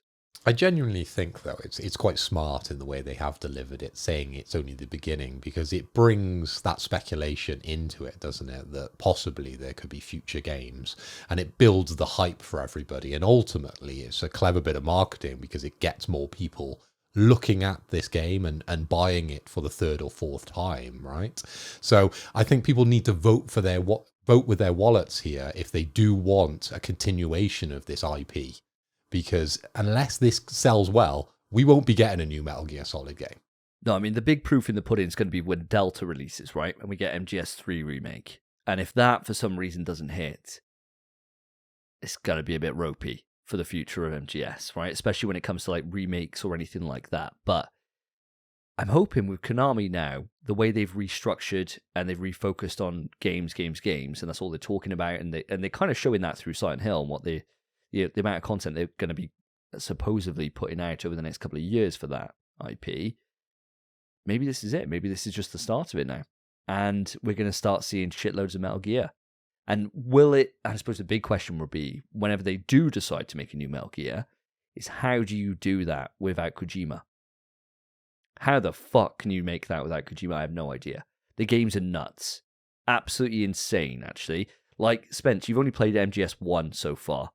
When we delve into Metal Gear Solid 2 and we cover that for a spoiler cast from the past at some point, I honestly don't know how you're going to cope with that, because that is just wild. When they're talking about the Lale Lule Lo and the Patriots and all this, I think you're going to be fucking like, what? What is going on? And that's the reaction we all had at the time, but we've had like 15 years to simmer with it. Whereas you'll be coming straight from that to giving it a 6 out of 10 again. And at that point, I think I might just have to come round and just force feed it into you like a Clockwork Orange torture scene until you understand the Lale Lule Lo. But we got a while till then. So let's pass this back around. Phil, give us our last piece of quick news. Now, I'm sorry, Spence, because I think it's only Davey that'll get this one. But here goes. Oh, 1, 2, 1. I'm from the O, I'm from the 1, I'm from the 2, I'm from the 1. Baba Birmingham, that's where I'm from. Baba Birmingham, that's where I'm from. It's the grime soundtrack that we grew up on. There we go. But do you know who sung that song, or rapped that song, or brought that song, or produced that song? Don't know which one he did, but I've got the name in front of me. Here's your opportunity, Spence. Gigs? I don't know. Gigs. Okay, Davey, I'm going to award you the point based on that. It was Triller. So that was the 0121 by Triller. Definitely look that up, guys, if you ever do drive into Birmingham, because that is the sound of the summer, or the sound of the winter, or wherever we're at the moment, because we're going to Birmingham tomorrow and we're going 0121, baby. Quick news. Now, guys, listen up. The pre-order for the Pulse Explorer wireless earbuds and the Pulse Elite wireless headset, God, they're a mouthful. They go live on November 9th at 10 a.m. local time, and that's available from direct.playstation.com and select retailers. Some good and some bad. You're just going to have to take your pick. The Explorer wireless earbuds, they're coming in at $199.99, and they come out December 6th, 2023. So you'll get them before Christmas. Now, there is a sour note to this. The Pulse Elite headset is $129.99. And you're saying, Phil, where's the problem there? That's an affordable headset. That's what I've been looking forward to. They look absolutely beautiful. But here's the kicker, kids. It comes out February 21st, 2024. So you're going to have to wait another 2 months till you can hear those sweet, sweet sounds on your new Pulse Elite headset. Now, passing it over to you guys. Are you pre-ordering either of these headsets? Bro, I'll take it right away. I'm pre-ordering both, mate. Easy. I'm so keen for that Elite headset, just because my PlayStation headset at the moment has been on its way out since I've had it. Still works fine, but it's just a bit ratty now. All the cloth's falling off and stuff is minging, so I need a replacement anyway, and I may as well just get the upgrade. And those little earbuds look so sick. I actually can't wait for them. And my AirPods, which I use now, they're an Apple product that I'm using with an Android phone. The compatibility isn't perfect. So I'd just like a nice new pair of earphones anyway as well. So it's just a perfect time. I'm definitely pre-ordering both. Easy. Spencer is a fully paid up member of the PlayStation Nation. How about yourself, Davey? Are you going to be dropping what is £330 on 2 sets of headphones? Fuck no. Absolutely not. Not both. The thing I want, right, is I want the wireless earbuds. I've said this from the off, desperate for them. The only issue is December. $199. I don't know. I got like expensive month leading up to that. Like literally, and this isn't some kind of weird flex, literally every single weekend now, up until now and the 15th of December, I'm on the piss. Just staff events, like every single weekend. And they're expensive, right? Like I'm not going to be like going in there and just having, I'll have 2 or 3 pints. No. As soon as I get the fucking taste, I'm on. And I can't stumble home with a 5-year-old there because I wake up the next day and I'm being jumped up at like 6:45 to get up and play Minecraft. I can't do it. I'm a 34-year-old man. I've got to stay in a hotel away from that environment and come back when I'm at least semi-conscious. All adds up. So I really want them. I'm hoping, and what I'm praying for, is that they're not going to sell out. Because then when I get paid on the 20th of December, and I've done all my Christmas shopping, all the alcohol is out of my system, and I do not want to touch another fucking drink for like 6 months, then I can pick one up. So I will have one before the end of the year, but I am not putting down the hard cash to pre-order right now. Don't know about yourself though, Mr. Hoy. Are any of these tickling your fancy? Well, those earbuds, they are relatively expensive, as you've mentioned, at the almost £200 mark, but they are a perfect Christmas present for anyone out there listening that wants to treat us on the podcast. But I don't think that's where my interest lies. It's more with the Elite headset, and I was quite gutted, actually, because, you know, Christmas, New Year's, there's lots of time in between partying where you can play a lot of PlayStation and play online, and I was hoping to upgrade my semi-useless now headset that I've been using on the PlayStation for a nice shiny new Pulse Elite headset, but I won't be able to do that until February, unfortunately. So, oh well, I'll just have to wait and see. But yeah, I'm definitely going to be putting in the pre-order because I don't want them to sell out and not get them when it comes to February.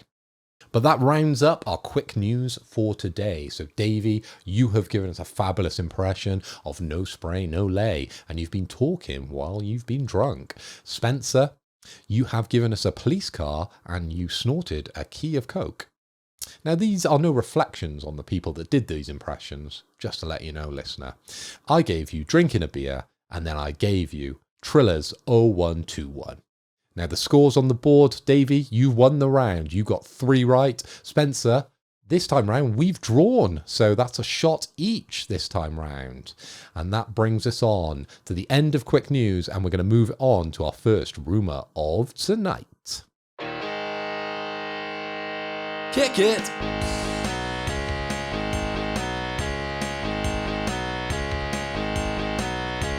You wake up with a rumour and you don't want to go. You ask if it's confirmed and they still say no.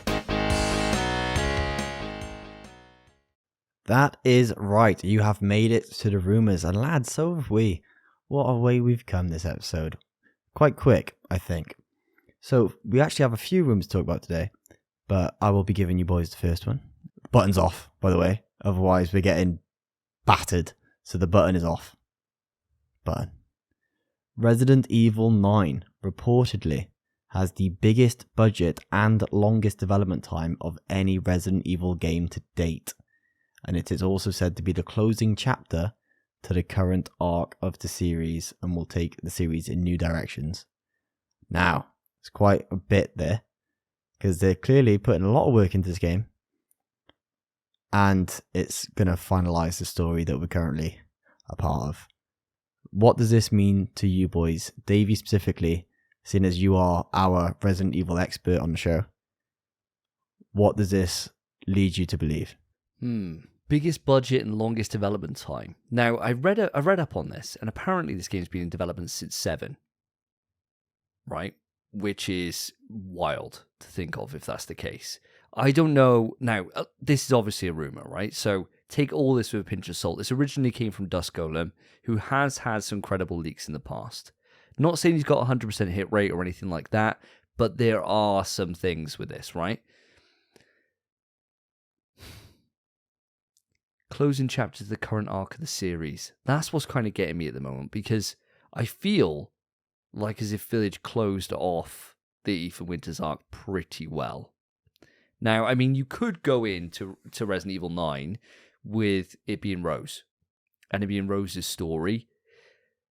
But personally, I don't know if I really care. Because that last DLC was shit. It really wasn't very good. I don't really know if I want to see, like, 80-year-old Chris. And, you know, we've had confirmation now that Jill just doesn't age from Death Island, right? So maybe it's a chance to get young Jill and an old whippersnapper Chris running about the place. Maybe. I don't know. If it was up to me, what I'd want is I'd want it to go and just be either a Jill-centric story or like a Rebecca Chambers-centric story. And it just go off and we just start forming a new arc. And they could just say, yeah, it's Resident Evil 9, but it's set around the same time as Resident Evil 4 or whatever. I don't think anyone cares. I'm a fucking Metal Gear Solid fan. That timeline's moving all over the place. It's fluid as hell. I wouldn't bat an eyelid at that. So I kind of believe certain parts of this, right? I believe that this could well be the biggest budget and longest development time of any RE, especially if they are halfway through development and then they decide that they're working on a new engine and they then pivot then to be able to work on that. And it could well be, because Resident Evil generally is made by two separate studios, and you've got like the main team who just did Resident Evil 4 Remake, and then the other team who did Resident Evil 3 Remake, right?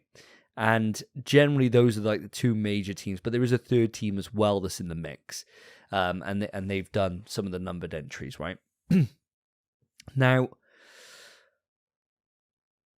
I could see it being a case this was storyboarded and maybe like in the production stage for a long time while they're working on the other projects. And that could be why it's had the longest development time. Budget would be a case if they switched over to new engine. So especially if it was like halfway through project or something like that, that balloons costs like astronomically. And if you think that whoever this team are who are working on the next game that's coming out, and if it's going to be on this new Rex engine, they've got to develop a lot of the tools from scratch. So it's going to take ages. It's going to be expensive. And to be fair, the RE engine is starting to show its age. Here looks dog shit on the RE engine, and it doesn't do ray tracing at all. Like, the ray tracing implementation has been dog shit the last couple of years. So, I believe that part of it. I don't know if I believe that it's the closing chapter to the current arc, because I feel like Village did that really, really well.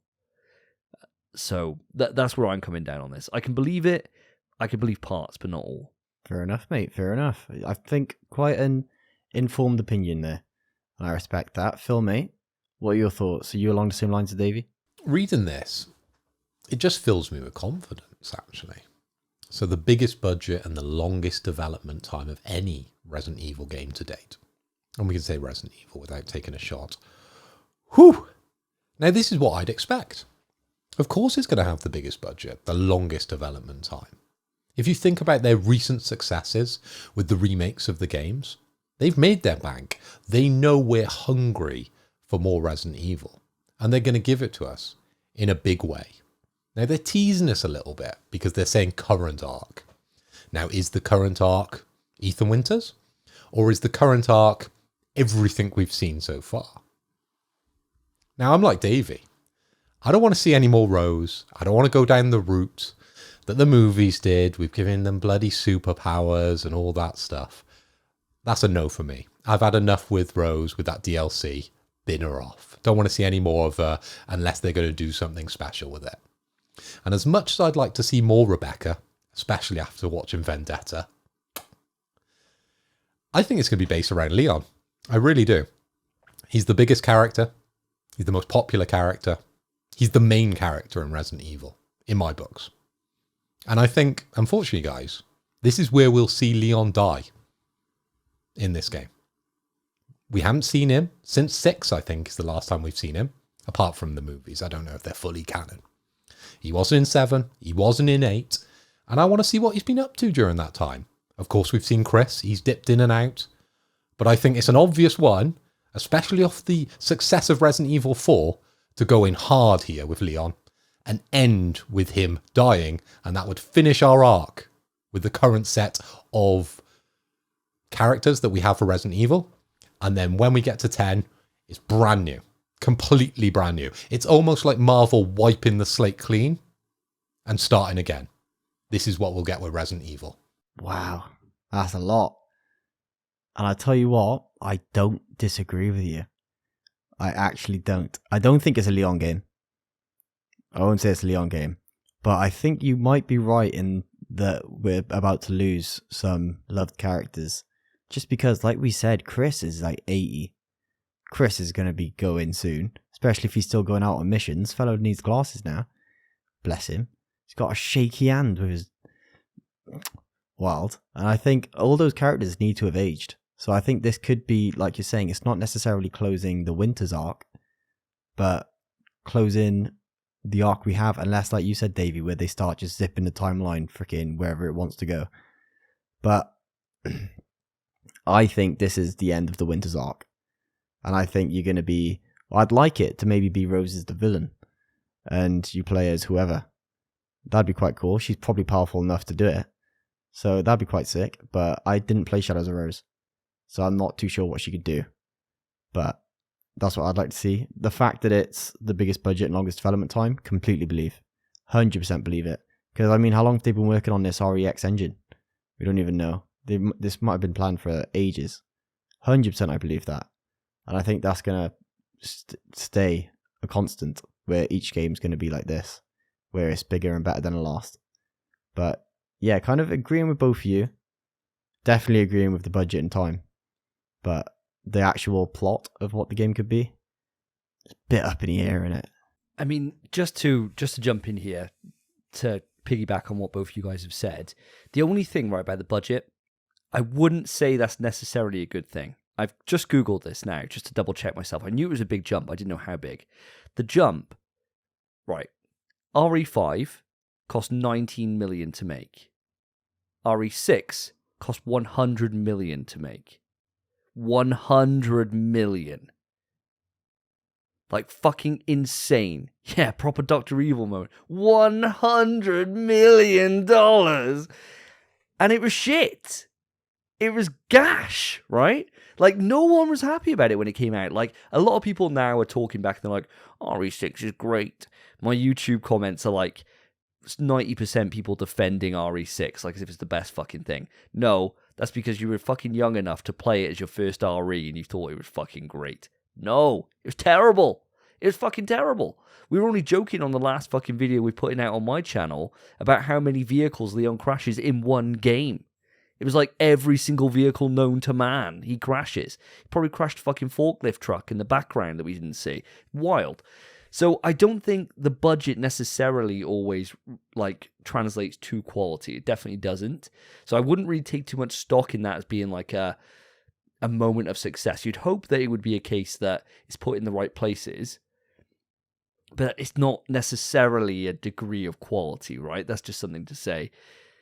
In terms of them killing off the Resident Evil characters and wiping the slate clean, I think that'd be a fucking huge mistake. Resident Evil, like, for as much as a horror franchise, it's like Uncharted in that no one dies. Literally no one dies from the core cast, ever. Like, think about it. Any Resident Evil game you can think of, they get out. The people that die are the people that go alongside you or the characters that are introduced in that game. I'm thinking through the entire franchise now. No one has died yet from the core. Even Barry's fine. Literally no one dies. Just going off your budget claims there, Davey, that money doesn't always equal quality. I've just been doing a little Googling, and let's look at Spider-Man 2. £210 million. Let's look at God of War Ragnarok. £200 million. Let's look at The Last of Us 2. £220 million. Forbidden West. £212 million. It takes a lot of money now to build something that will impress on the PS5. It needs to be at a certain level, and this is what we're expecting when we say AAA. We might even add another A on for these types of games, because they live within our 9s and our 10s when we're rating them. And their budgets are huge, and they're huge for a reason, because we expect such quality. Now, hearing that they're going to be putting a big budget into this, it doesn't remind me of the RE6 that you've gone through there, Davey. It just fills me with confidence, because that's what they need to do, in my opinion. If they started to cheap out at this point, I'd be like, well, let's have another Revelations from you, rather than let's have Resident Evil 9. I get that, and that makes sense. That makes sense. I mean, the cost this generation to be able to make games is nuts, and especially if they are moving on to a new engine, as we said, that is going to inflate the cost. So it all makes sense, right? And you'd expect it to kind of get bigger and better. The only thing is, you've got to remember that with Resident Evil, there is an upper limit. It is a survival horror, or it should be a survival horror game. So, you know, if they sell 20 million, they've done fucking amazing numbers, right? They can't be like Rockstar with GTA 6, and they're like, yeah, we spent like 500 million or a billion on this, and they know they're going to make that back, because it doesn't matter, because they're going to sell like 80 odd million units. Resi's never going to hit that, like, ever. It's always going to be like capped at a certain amount. So that's the only thing. I mean, like, and for as many examples of good development costs that cost a lot, you've got just as much on the other side. Cyberpunk 400 million.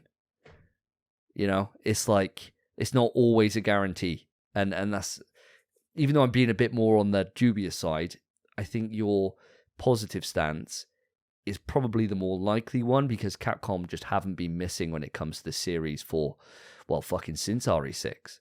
You're the biggest advocate I know for Resident Evil. You love it. You've built a whole YouTube community around this video game. And you're telling me now that your confidence isn't at an all-time high for where Capcom is going with these games. And RE4, the most popular of all time, it only just came out as the best horror game of all time from IGN. It's the most popular horror game of all time.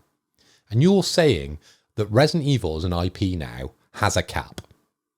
With the amount of movies that come out, the Netflix series, the CGI stuff that we're watching at the moment, you're saying survival horror is still dragging Resident Evil down? I'm not sure I fully agree with that.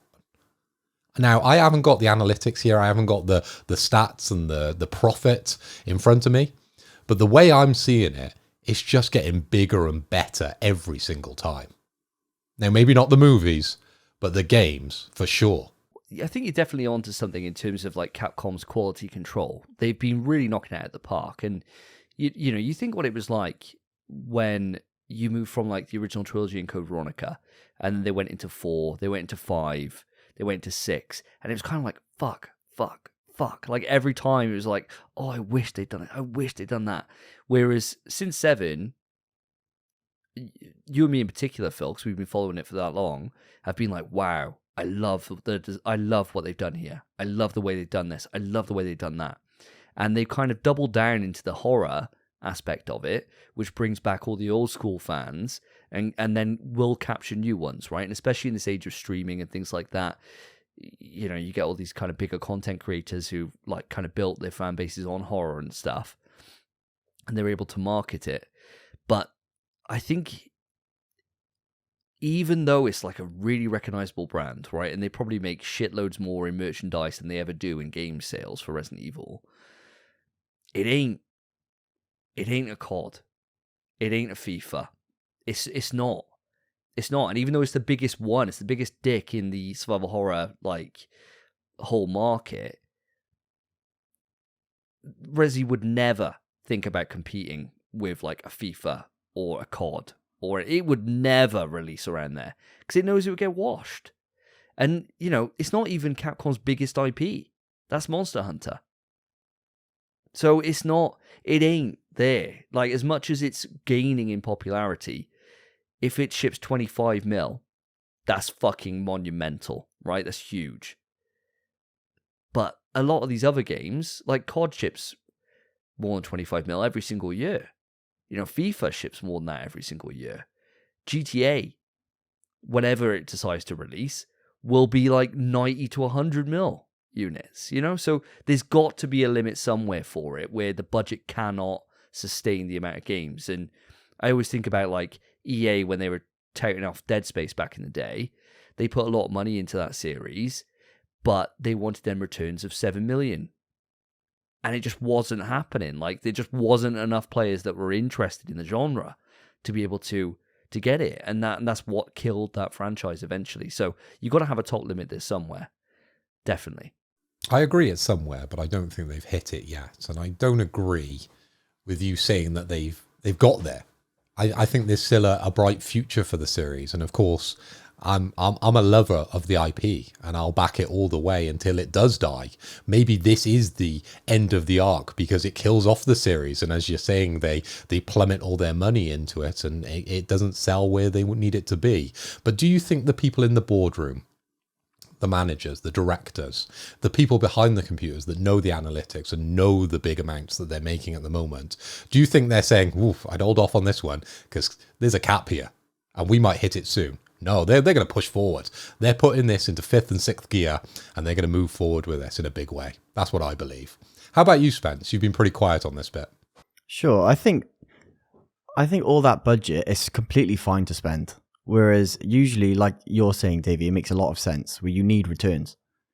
And if you're spending too much money, you're just not going to get it.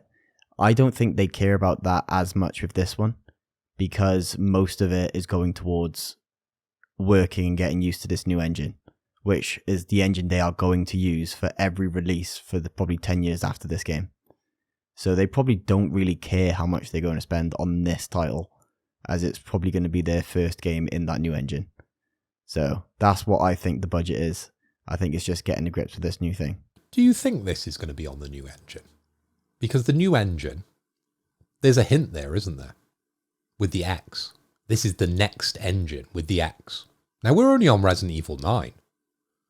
Now, my Roman numerals aren't up to full scratch, but a 9 isn't an X. I think the X is 10. So I would go out on a limb and say, this is the end of where we're going currently with Resident Evil at 9. And then 10 is your rework of everything, because you're on a new engine, you're going to get new characters, a new storyline. Now, that makes sense to me. I don't know about yourself, Davey. I would be shocked if they put another game out in this engine. Because RE4, as good as it looks, it ain't wowing anyone. It really isn't. There wasn't a moment in that game that I thought, oh, wow. Like, Callisto made it look like shit, right? Now, the game was obviously way better than Callisto. Like, it really was. And it didn't look bad, but it wasn't impressive. Like, the start of the generation when we saw Village, it was like, whoa. Fuck, this looks great. A few more years down the line, everyone else has leveled right up, and they're still stuck at that being the peak. I can't see them, unless this comes out like next year, early. Like, say that's the game, the rumored game, right? And it comes out in March or whatever. Say it is. Okay, I can see that still being in the same RE engine, and I wouldn't bat an eyelid at it. But if you go in any later than that, if you're getting towards, like, I don't know, like October, spooky season or something like that, and they decide to release it, no way. That hair looks gash. It just doesn't look like it should do, and it's not bad, but another year from now, when you've had like all these other big hitters that are coming out next year, it will really look tired. It will really look tired. So I think it's got to be a new engine now at this point for the next mainline entry. Maybe like a CV remake or something. You could do that in the RE engine, and I think everyone will be fine, because you just compare that to how a PS2 looks, and you'd be like, fucking hell, looks insane, right? It carries a lot. But brand new environments, brand new things, it's got a wow. And like, yeah, I don't know. I can't see it, man. I was playing slight bit of devil's advocate there, just to put the cat amongst the pigeons and see what your rebuttal would be on that one. But I completely agree with you. If I want a new game and it's got this massive budget, I want it on a new setup here. I want it on the newest engine. And as you were saying, I would love them to go back and do some more remakes. I just want more Resident Evil. I'm so glad we can say it at this part of the show.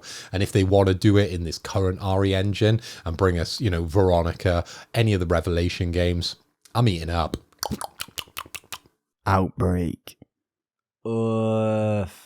That's all we want. That's all anyone wants. Let's just give us Outbreak and the new engine sound. Call it a day. You don't even have to do any more mainlines then. Just keep making Outbreaks. I'd be happy with that.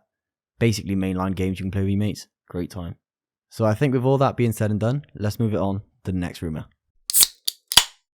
Okie doke, guys. That beer pull signals the second rumour of tonight.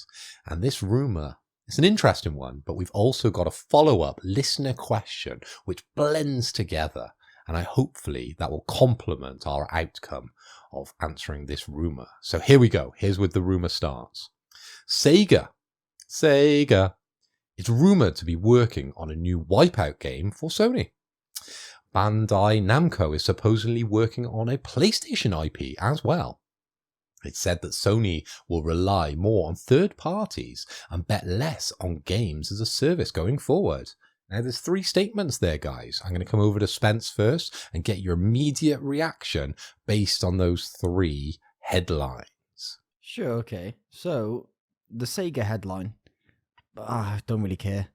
I mean, it's Wipeout. I've never been a fan of Wipeout, never played any of them. I know they're great, just not for me. Especially now I can play GT in VR, so I'm not keen for a new racing game. Bandai Namco is supposed to be working on a PlayStation IP. You know exactly what game that is, baby. Ooh, give it to me. That'd be bang. But other than that, Sony relying more on third parties and betting less on games as a service going forward. I mean, yeah, that's fine, really. I don't see any issue with it. Games as a service are what they are, but it's fine. Let Sony do. I believe in Sony. I think just let Sony do whatever they think is best. Just keep giving me those beautiful games. Well, you give us a little bit of a hint that you know where Bandai Namco are going, and it's reportedly said they've come out and they've said this IP will wipe the floor, right? Are they building this up a little bit too much, Spence? Absolutely not, mate. Absolutely not. They could never prepare you for what they're going to announce. Never. So, just for the audience's sake, I think we all know what you're meaning here, but what do you mean by this mystery? Bloodborne 2. Bloodborne 2. It's Bloodborne 2. Give us Bloodborne 2, please. See, I was waiting for that because then I can add that into the search terms. Just say it more, Spence, because we can put it as the caption as well. Bloodborne, new Bloodborne. And it was funny because we released a Bloodborne remake video on the channel. And some of the feedback, everyone was like, clickbait. Oh, you've clickbaited. And it got quite a few views. So maybe we'll clickbait this one as well. So keep saying it, Spence, please. Well, I'll talk about Bloodborne all day, every day. What a phenomenal game. This is the news. Out of those 3 headlines, this is the one that actually is big to me. This is the one I care about. And it's a rumor. And it's already been rumored for the last, 12 years? Is it going to happen? Probably not. But please. Please. Okie doke. Well, that's Spencer's view on the 3 headlines. Coming over to Davey. How do you feel about these 3? Well, feel free just to pick one if you want to dive into one a bit more in depth, or if you want to tackle the 3, let's hear it. I think I'm going to tackle 2. I think I'm going to save the last one because I think it will tie very much into the listener question that we've had submitted. So I'm going to go into the top 2 here we got. So first off, let's go for the big swing and dick here. Let's go for Bloodborne, right? I think at this point it's a fucking guarantee, right? If it's not Bandai Namco, it's Blue Point. It's one of the 2. And I'll put my fucking money on that. I would put fucking bets on the line that it's either Blue Point or Bandai Namco themselves. Now, Bandai Namco did it last time. It was obviously PlayStation. It was a second-party relationship funded by PlayStation, but obviously done in-house, Bandai Namco. So, yeah, why the fuck not? People are dying for it. if Sony are willing to pay a shitload of money and build that close relationship, which they already have with FromSoft, I mean, fuck, they own part of FromSoft anyway. Why not? It makes perfect sense, right? It's literally money sitting on the floor. And at the moment, they've got to finish off the Elden Ring DLC. But then what happens after that? No one's guess, right? No one knows. Bloodborne time. Fucking Bloodborne time. 100% is. The big question is it a Bloodborne 2 or is it a Bloodborne remake? I think either one of those two are valid. Personally, I'd love a number 2. I'd fucking adore a number 2. Am I going to be like cross and spilt my milk? Oh, I can't believe they haven't done it. If it was a remake, no. I'd be fucking over the moon with it. So either one's a win-win for me, and I totally believe that, 100%. Now, the interesting one for me, the one that I'm actually more interested in, is this Sega working on a Wipeout game. Now, that is fucking huge, if that's the case. Now, it would make sense. Studio Liverpool were the guys that did Wipeout before. They closed down a number of years ago. And since their closure, we have not seen Wipeout return. We've had like the HDs and the 4K ports and all this stuff that have brought it over to modern consoles. Wipeout Omega and all this stuff, right? It's been a franchise which has so much fucking potential on the PlayStation 5. And for whatever reason, they haven't jumped on it. Wipeout in VR would be fucking insane. And the work that they've done on like Gran Turismo to bring out like a kind of fully feature complete game, and then to back that up with a fully functioning VR mode, which is probably still one of the best, if not the best in class for the PSVR 2. I imagine that the same could be done with Wipeout. And if there's no studios internally that want to work on the IP, and this is very important, and this is why I think Sony have such a chokehold on the industry outside of Nintendo for being able to put out quality work time and time again. It's because they don't mandate for these things to be done from the studios. The studios go up and pitch their own ideas, and if none of them want to take on that franchise, it makes sense to be able to go out there and say, hey, publishers, we got this IP we want to get shipped. We're happy to fund it. Does anyone want to work on it? And a studio like Sega or a publisher like Sega, huge. And they've had so many chops over the years at the racing genre. Like Sega GT was fucking massive all the way up until its demise at the end of the Dreamcast. I think there was actually one that came to PlayStation and Xbox maybe? Can't remember. But Sega have chops in this department anyway. They got like, if you want to take it even more to an arcadey level, they got like the Sonic kart races and stuff like that, which is supposedly great. I think there is a great fit for this. A really great fit. Yeah, so ever since they had that close working relationship back on, PS2 when that series was only on PlayStation before, obviously now it's grown in popularity and gone everywhere else, they haven't really had that same bond. So if this is a way to be able to strengthen that up, get them on side, which Sony don't have the same money as Microsoft, they can't be going out and just buying Sega and buying this kind of stuff. They need to build relationships that people just want to work with them. I think this is a great idea. I really do. I'm fucking so in for a new Wipeout. It's way overdue. Give it to me. And if Sega are happy to do it, I'm fucking happy to be along for the ride. I fully believe both of these rumours, 100%. Don't know about yourself, Mr. Hoy. Well, my 2 cents on this, that if we are going to be getting a new Bloodborne, because guys, I'm a massive fan of this series, I would imagine that we're going to get a remake as opposed to a Bloodborne 2 here. I think that's what we'd be talking about. I think they'd go down the same track as Capcom with the games that cannot be mentioned, which we've talked in depth about in one of our previous rumours. So if you're on the podcast, well done for listening to the second rumour. If you're not on the podcast, make sure you go back and check that out. They're going to be in a situation where they're testing the water. People on Twitter have always been screaming out for Bloodborne, any Bloodborne. Remake it, number 2, whatever, just give us more Bloodborne. People are out there. They know the fans are there. But do they know that translate into the money? Because it's all about that dollar, baby. And the way to prove that to your shareholders, to the board, to the managers, to the directors, is you go through the process of doing a remake and guaranteeing that when they put that effort in for Bloodborne 2, the buyers are out there. And that's where I believe that one will go. But much like you, Davey, out of the 3, the Wipeout one excites me a lot. And it confuses me slightly with the Sega ties. Now, I know Wipeout did launch on some of the Sega consoles as well as PlayStation originally. I think some of the original ones were over there on the maybe Dreamcast or Saturn at the time. I'm reading on Wikipedia, so it must be right. But it's weird not to have Wipeout on the PS5. It really is. We've got a PlayStation console without Wipeout.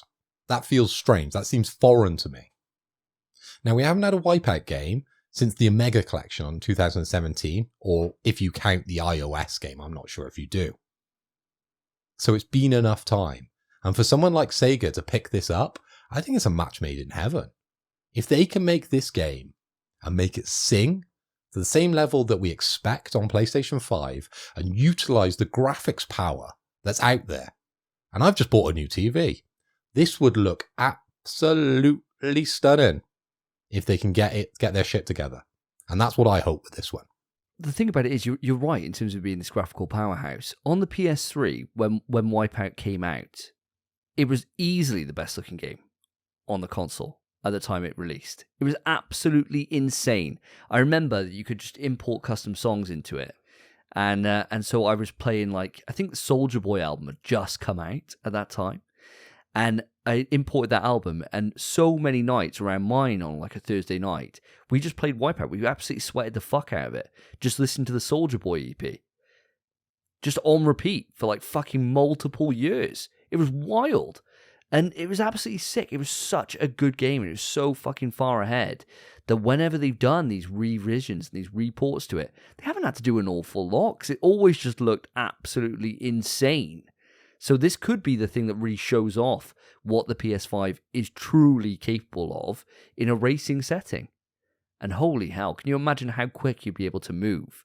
And you'd be able to fly around, and these things already go like, hundreds and hundreds of miles an hour. They could just make that speed feel so sick, and I can't imagine how good it would be to double tap for the boost to be able to take the corners quickly with adaptive fucking controls and adaptive triggers. Oh man, it's crying out for it. It's crying out for it. Please God, make this come to reality. Please God. You've got to miss those days where you could load your own songs into games, haven't you? Because we had a lot of fun with that in the PS3 era, didn't we? Having our custom soundtrack for games, playing along. It just encouraged you to play more. And now you have to have it playing off some other device, unfortunately. But you are right. I think this game, as I've said, it's the perfect title to really push the PS5, both graphically and, yes, as you've said, Davey, with that haptic feedback and all the different features that we have now on the DualSense Edge. Let's push this into the future. Let's really see what the PS5 can do. And if Sega can do it, I think that's a big wow moment, isn't it? To have Sega attached to that. They've come into PlayStation and they wowed everybody. That would set Sega up then for the future of development on Sony's platform. How do you feel about this one, Spence? Because you've been a bit quiet on this. Yeah, I'm just not a Wipeout guy. I mean, great for Sega and everything. Yeah, nice. And I know that Wipeout is a beautiful game, so I would be keen to see it. But it's just not something that interests me.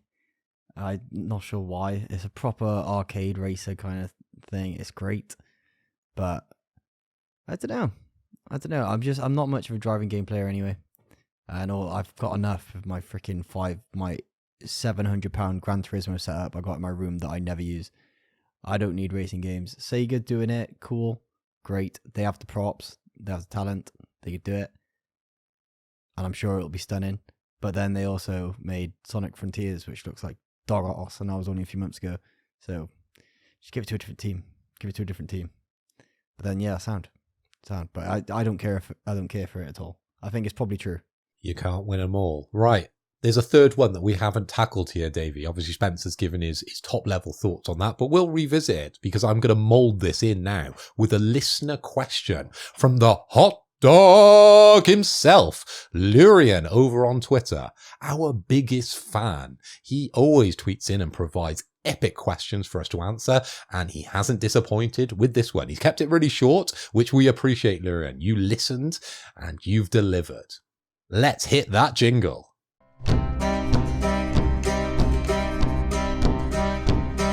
There once was a show some time ago that asked 4 questions every fortnight or so. It became so rare they weren't prepared to have a versatile rhyme. Oh God, I'm scrambling now to get a word that rhymes, so how can I wrap this up? I'll take this mail and go. Absolute banger. We need more listener questions. I want to encourage every single one of you next week to listen to this show over the period of the 2 weeks that we leave and start emailing in your questions, because I want to hear that every week, because it's never going to get old. Looking into the future, Phil says it gets old, so we change it. But at the moment, I am absolutely loving that tune. So please, listeners, send us in your questions for the next show, pswetrust@gmail.com, or of course, hit us up over on the Twitter. So over to the hot dog himself, Lurian. Here is his question, and I'm going to read it verbatim. There is an unhealthy amount of negativity and pessimism around Sony's live service ambitions. Lovely big words. What happened to innocent until proven guilty? MLB and GT are great. We've literally seen nothing else from any other game, all judged on rumours and speculation. Now, is this really justified? Now, Spencer, I know you've had your initial thoughts on the third line of this epic rumour. Now, do you want to come back and give us a bit of a rebuttal based around what Lurian is saying here? I don't have any... I don't really have a rebuttal for Lurian. I kind of agree. But it's also just a case of... It is an unhealthy amount of negativity and pessimism, sure. But you get that for every video game ever. It's not just specifically to Sony's live service games or anything. It's whatever comes out by whoever gives it to us. There's so much hate in the world. So much. And we should all just love each other. Love everything except Exoprimal. And that is it. That's all we can do and ask for. It's just, I don't think this is anything that's specific to PlayStation's live service. But it's, I do agree with him. It's definitely unneeded. I've got to love that you dropped the Exoprimal in there. You're being so lovey. You're being so hippie and bringing this, into the past of love. And then you dropped Exoprimal and I immediately hated you. Anyway, let's move this on. Davey, what are you saying, mate? I think Lurian's onto something here, saying there's an unhealthy amount of negativity and pessimism around Sony's live service ambitions. All I would say to Lurian is to temper it a little bit, because I think that's the same for any live service game. I know our reaction whenever someone mentions live service, our eyes roll, right? We're like, oh, here we fucking go again. Why are you entering this space when you're competing with Warzone and Apex and all these big hitters? And I think that's probably the case for the collective vision, right? And people get worried and they say things like, oh, well, if they're working on live service, they're not going to be giving us our amazing single-player games. Well, Sony have already come out and said that they are. So I am much the same as yourself, Lurian, in that I am not worried at all about these live service games. I'm really not. You look at Sony's track record over the... ever since PS3, really, we don't really seem to miss on a fucking Sony published game. Like, very rare. Like, I can think of, since PS4, if we take it to there, Knack and Dreams. And that's really about it in terms of, first-party games. There's the odd one or two, but never, the difference between a great one and a shit one, the rating is very much in the great camp. Absolutely, stacked up there. I think, unfortunately, what happens is, though, Lurian, is that people don't think about things with a logical brain, right? All they do is they go on Twitter, they see the first thing they see, and they have just a guttural reaction without giving it a second thought. And they just type out those characters, chuck it up, and it's there. And then all that happens then is just builds and builds and builds. And you get all these people that have a smooth brain as fuck, and they just cannot see the wood for the trees. And they just put out their bullshit opinion. And that's all it is. Remember, what you're seeing online is generally the vocal minority. That seems to be the case. Because the people who feel differently, you just scroll past it. You think, oh, that's bullshit. I won't even bother. And that's it. Because it takes effort to do that. And those kind of like smooth brain people that feel like that and can really just narrow it down to being live service equals bad, and Sony don't know what they're doing, don't really take into account that Sony at the moment, and I think this is a true thing to level at Sony, is that we're pigeonholed at the moment in terms of being a single player focused business. And I think that's kind of irrefutable at this point.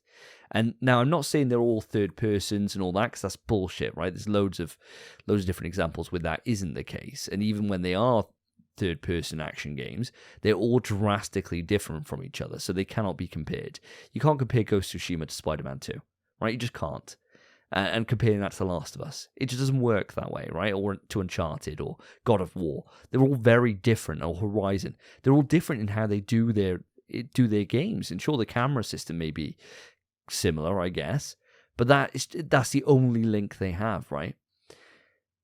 I think that you've mentioned MLB and GT, right? MLB, would you class that as a live service game, Lorraine? I don't know if I would. I mean, it's like saying it's FIFA live service, I guess, right? But it's also just an annual release sports game.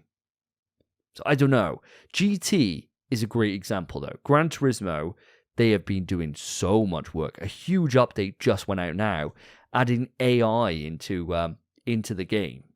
In this Sophie AI they've added in, which completely revolutionizes the way that you can play Gran Turismo. It learns from you and will continually try and level you up by providing opponents that know how good you are. And so as you play the game, the better you get, it won't be like an arbitrary kind of difficulty system or anything like that. It just knows your level that you're playing at and will try and match that to be able to challenge you to get better. So instead of you having to rely on ghost data when you do a lap time, you've got AI kind of helping you along that path, which is fucking incredible. It opens the doors to so many different ways that game will change. And with the updates we've already seen them do with GT, adding in VR, adding in all these extra courses, we got new snowy maps that have just gone up today. All this stuff, GT are fucking killing it. And I know they came out the gate and they kind of spluttered, if you want to use an engine term, with the amount of kind of how much cost there is to be able to buy some of the more expensive cars. But it was kind of by design, because it's a game that you want to be playing for years. It kind of makes sense, right? Like, why would you want to split your load and be able to buy like the top level McLaren month 1 if they expect you to keep on playing this game for the next 3 years, right? It makes perfect sense to me. Perfect sense. I can't go on to Apex Legends now and buy the best skin in the game with my 10 hours. I need to play for 300 hours before I buy that. That's just the reality of it. And I can pay and I can cheat that if I want to. But that's the way it is. And people will then say things like, oh, but GT is a paid for game. It should have all content included. Yes, it is. But the content you get for that like 70 quid investment is way more than you can ever need. I've put like a decent amount of hours, not loads, probably about like only 10 or so hours into it, and just been doing the licenses and the main story. And that content's fucking high tier as fuck. There's so much there. There's so much history. There's so much love and compassion that's been put into this game. You can see how much they adore cars in Polyphony. And I don't feel for a second that I've been kind of ripped off here with that. And I think GT is the only example we have so far of that. I think when we get to Fair Games and we get to some of these other known and talked about and kind of announced already live service games, if they come out the gate and they hit, no one will say shit about it anymore. The same way that Sony release and they say, oh, we're releasing a new single player game. No one's like, oh God, where are we going with this? It's not like we are whenever Xbox announce a new single player game and you think, well, we'll fucking wait and see. Right? Because they haven't built up that street cred for it. I think this is a short-term problem that isn't even a problem. I think you're too busy focusing on the Twitter minority and not how the majority of PlayStation owners feel. I think most people just have a certain level of confidence now in the studio and the publisher that they won't put it out for shit. They just won't. They'd rather just reinvest the time or cancel the project. So I wouldn't worry about it. I really wouldn't. I don't know how you're feeling about this one, Mr. Hoy. Well, if you've managed to make it through David's monologue, here's what I think. So live service, I think, is such a kind of swear word these days, isn't it? There's a lot of negativity around live service. It's a bit like Battle Royale was for a little bit, loot boxes, or those stupid monkeys that people bought. And I believe that they associate that kind of negativity with it because it's all down to money, isn't it? They think it's just a way for Sony to penny pinch, charge you out the wazoo for a game you really dedicated to and you've got sucked into and you want that next thing, whatever that next thing is. And you hear people going wild on Twitter about, oh, a live service, I'm not touching that, I'm not going to play it. But as 99% of those people out there on Twitter actually played these games? I'm probably going to say no, because there's a lot of quality out there when it comes to live services games. I know there's not loads of them out there for PlayStation, but in general, live service games, there's a plethora of absolutely spectacular experiences. Now, for me, live service is generally, and I'm saying generally because PlayStation sometimes charge you a bit more, it's a cheaper way to get a great experience. And it can last longer than those 25 hours that you paid £60 or £70 for Spider-Man 2. It's a way of prolonging that game and giving you a little bit more content. Bang for your buck. If you don't want to buy the gold skin with the diamond eyes, you don't have to. Just forget about it. Who cares? As long as these upgrades are only vanity in my eyes and not game-breaking, I'm down. And I think that's where developers have made issues for themselves, rods for their own backs in the past, where they've put things into games where people can buy, and you're automatically overpowered and ruins it. But just remember, when people are spending money in a game that can last years, they should be reinvesting that back into the game to give you new functionality, to give you new seasons, to give you new things to go out and do, if they're doing it right. Which hopefully they do. But hopefully that goes some way to answering your question, Luren, and I look forward to the next time you write into the show. Now that ends it there for this rumour, and we're going to bring it on to the topic of the show. Stop! Topic time! And here we are at the topics, ladies and gentlemen. Thank you for sticking with us, and thank you for enjoying the show. As always, ways to support us. You can put a 5-star rating on your podcast service of choice. If you're listening on YouTube and you got to this point, consider putting a like and a subscribe on the channel. On the drive to 200, 5 away at this time of recording. Come on, do us a favour. But that's enough of shilling for your support, because it looks like some of these studios may need support in the near future. We are, of course, talking about today the layoffs that have been announced at Media Molecule and Bungie. Now, they're two very different kettles of fish, so instead of trying to tackle them both in one go, I think the easiest way of this is just to break down what's happening at each single studio, talk about those studios, and then if we can, try and tidy it all up at the end. But we'll see how well we manage that. Now, you may notice that Spencer is no longer with us. He's still okay. He had a family emergency he had to shoot off. So it is just myself and the fine wine to take us through this topic. But Phil, nobody else would rather be with than you. So let's do it, mate. Butter you up before I throw you a curveball probably later on, right? Till you throw me under the bus. yeah, exactly right. Throw you to the As walls. it normally goes. So first off, I've got an article here about the Media Molecule. All right. Now, this is an article from videogames.si.com. I've never used them before, but I really quite like this article. So, sources, Media Molecule to lay off 15 to 20% of staff. Now, that sounds horrendous. In reality, we're talking lower numbers here, so it's not actually that big of a deal, but still very important. Now, I'll read the original article in a moment, but Media Molecule have come out and they've put out an official statement for this, so I'm going to read that first verbatim. Media Molecule has made significant strategic changes during the past year, including shifting our focus from Dreams to our new project. We've had to make the difficult decision to begin the consultation process for team members within certain departments of the studio. This is a tough moment for the individuals impacted and the studio overall. Every single role that has been put at risk is delivered by someone who has contributed something special to Media Molecule. We will make sure those impacted receive the best support we can provide during this process. We will continue to support the Dreams community for the foreseeable future and will update on future plans at a later date. Now that's the official statement. Now here's the story, okay? GLHF sources say UK game developer Media Molecule plans a round of layoffs with around 20 jobs being on the chopping block. Targeting a headcount of 115 employees, this is a significant reduction from the roughly 135 strong workforce. Employees were informed about this in an internal meeting today on October 24th, 2023. There we have it.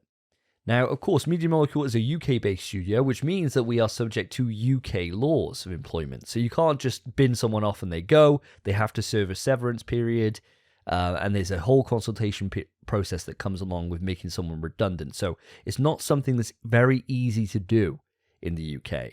And generally it's the case that when you do make somebody redundant, normally it's that job role is closed.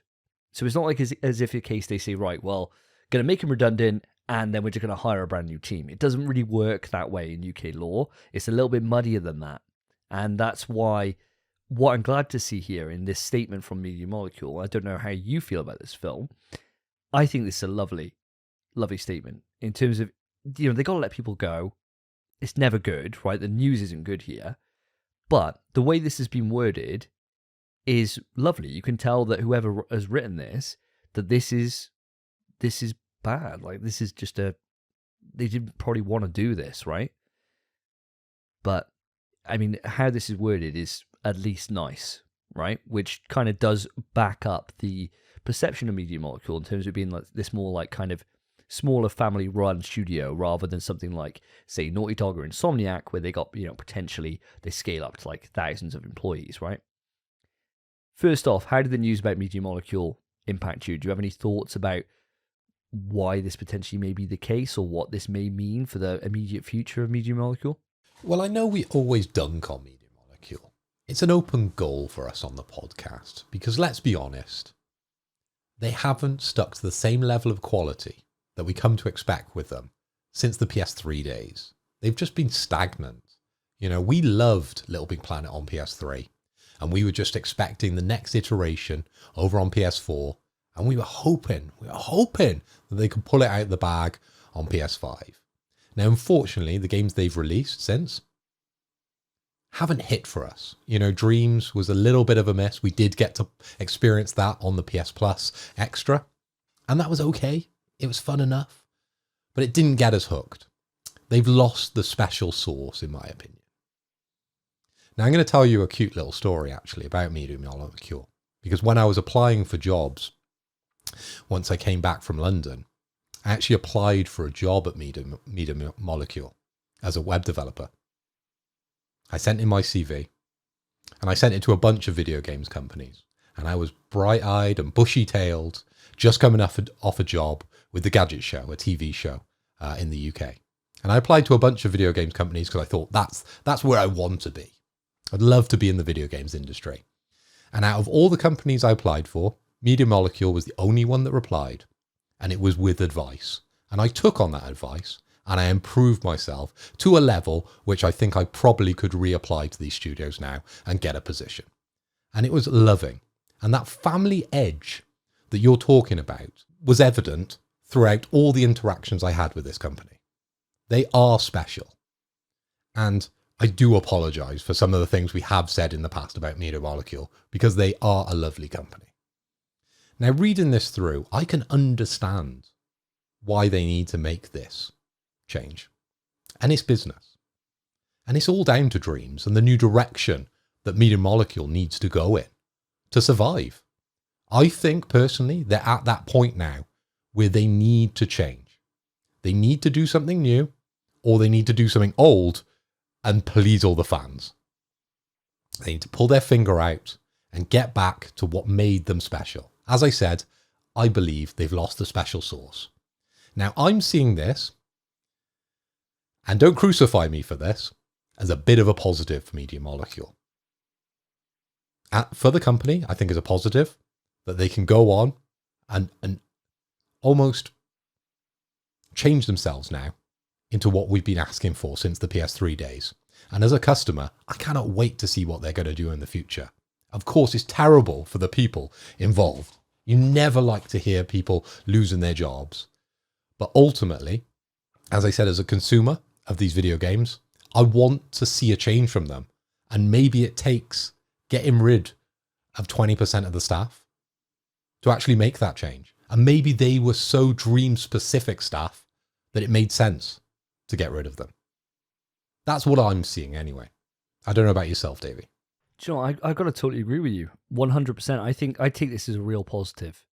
I think, and you're right, we do dunk on Media Molecule. The studio we dunk on the most now. It went through a phase where it was like Ubisoft for a while, and now Media Molecule get the brunt of it. But I'm not sorry for it, because they fucked up, right? They just fucked up. Dreams were just a bad idea from the off. It was terrible, and it launched at a really bad time.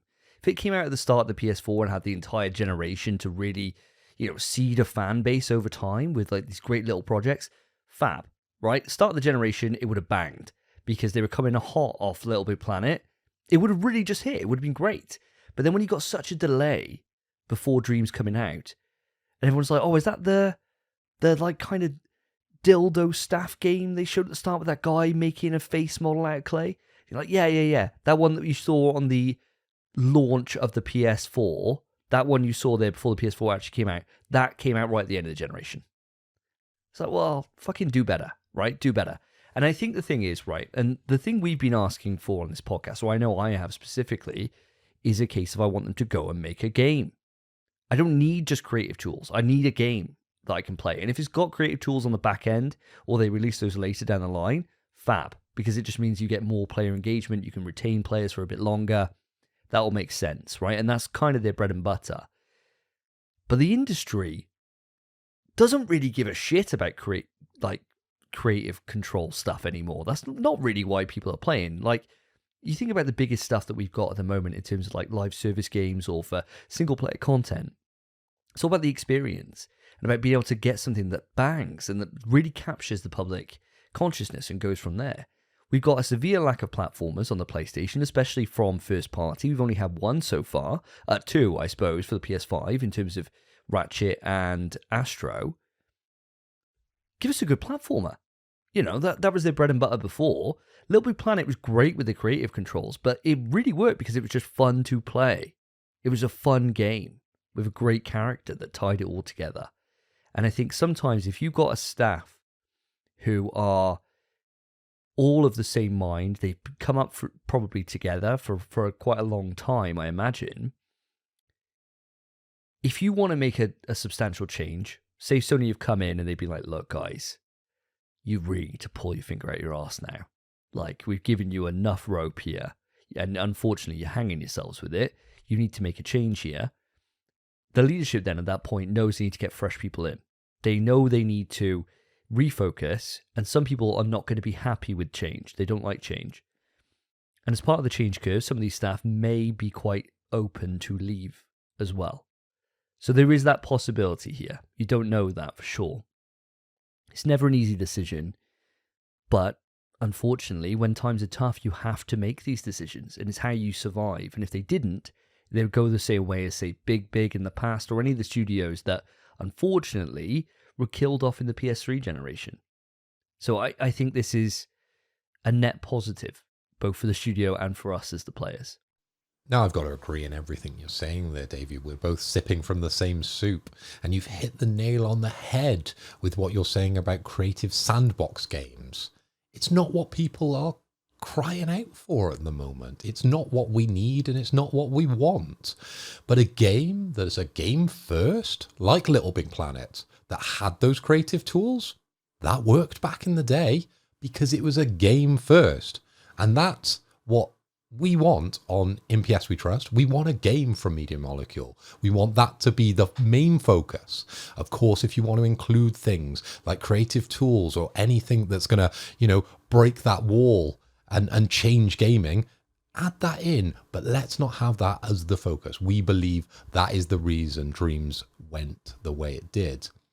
And I do think something like that possibly could work with the PS5. There's so much potential in that console at the moment. We're only at the start of what's possible. We're seeing leaps and jumps now with every new AAA title that's coming out at the moment. So it's there. You've got all the tools, Media Molecule. You're now going to be able to build a team around that future. The possibilities are endless, but you've got to remember, we want games first.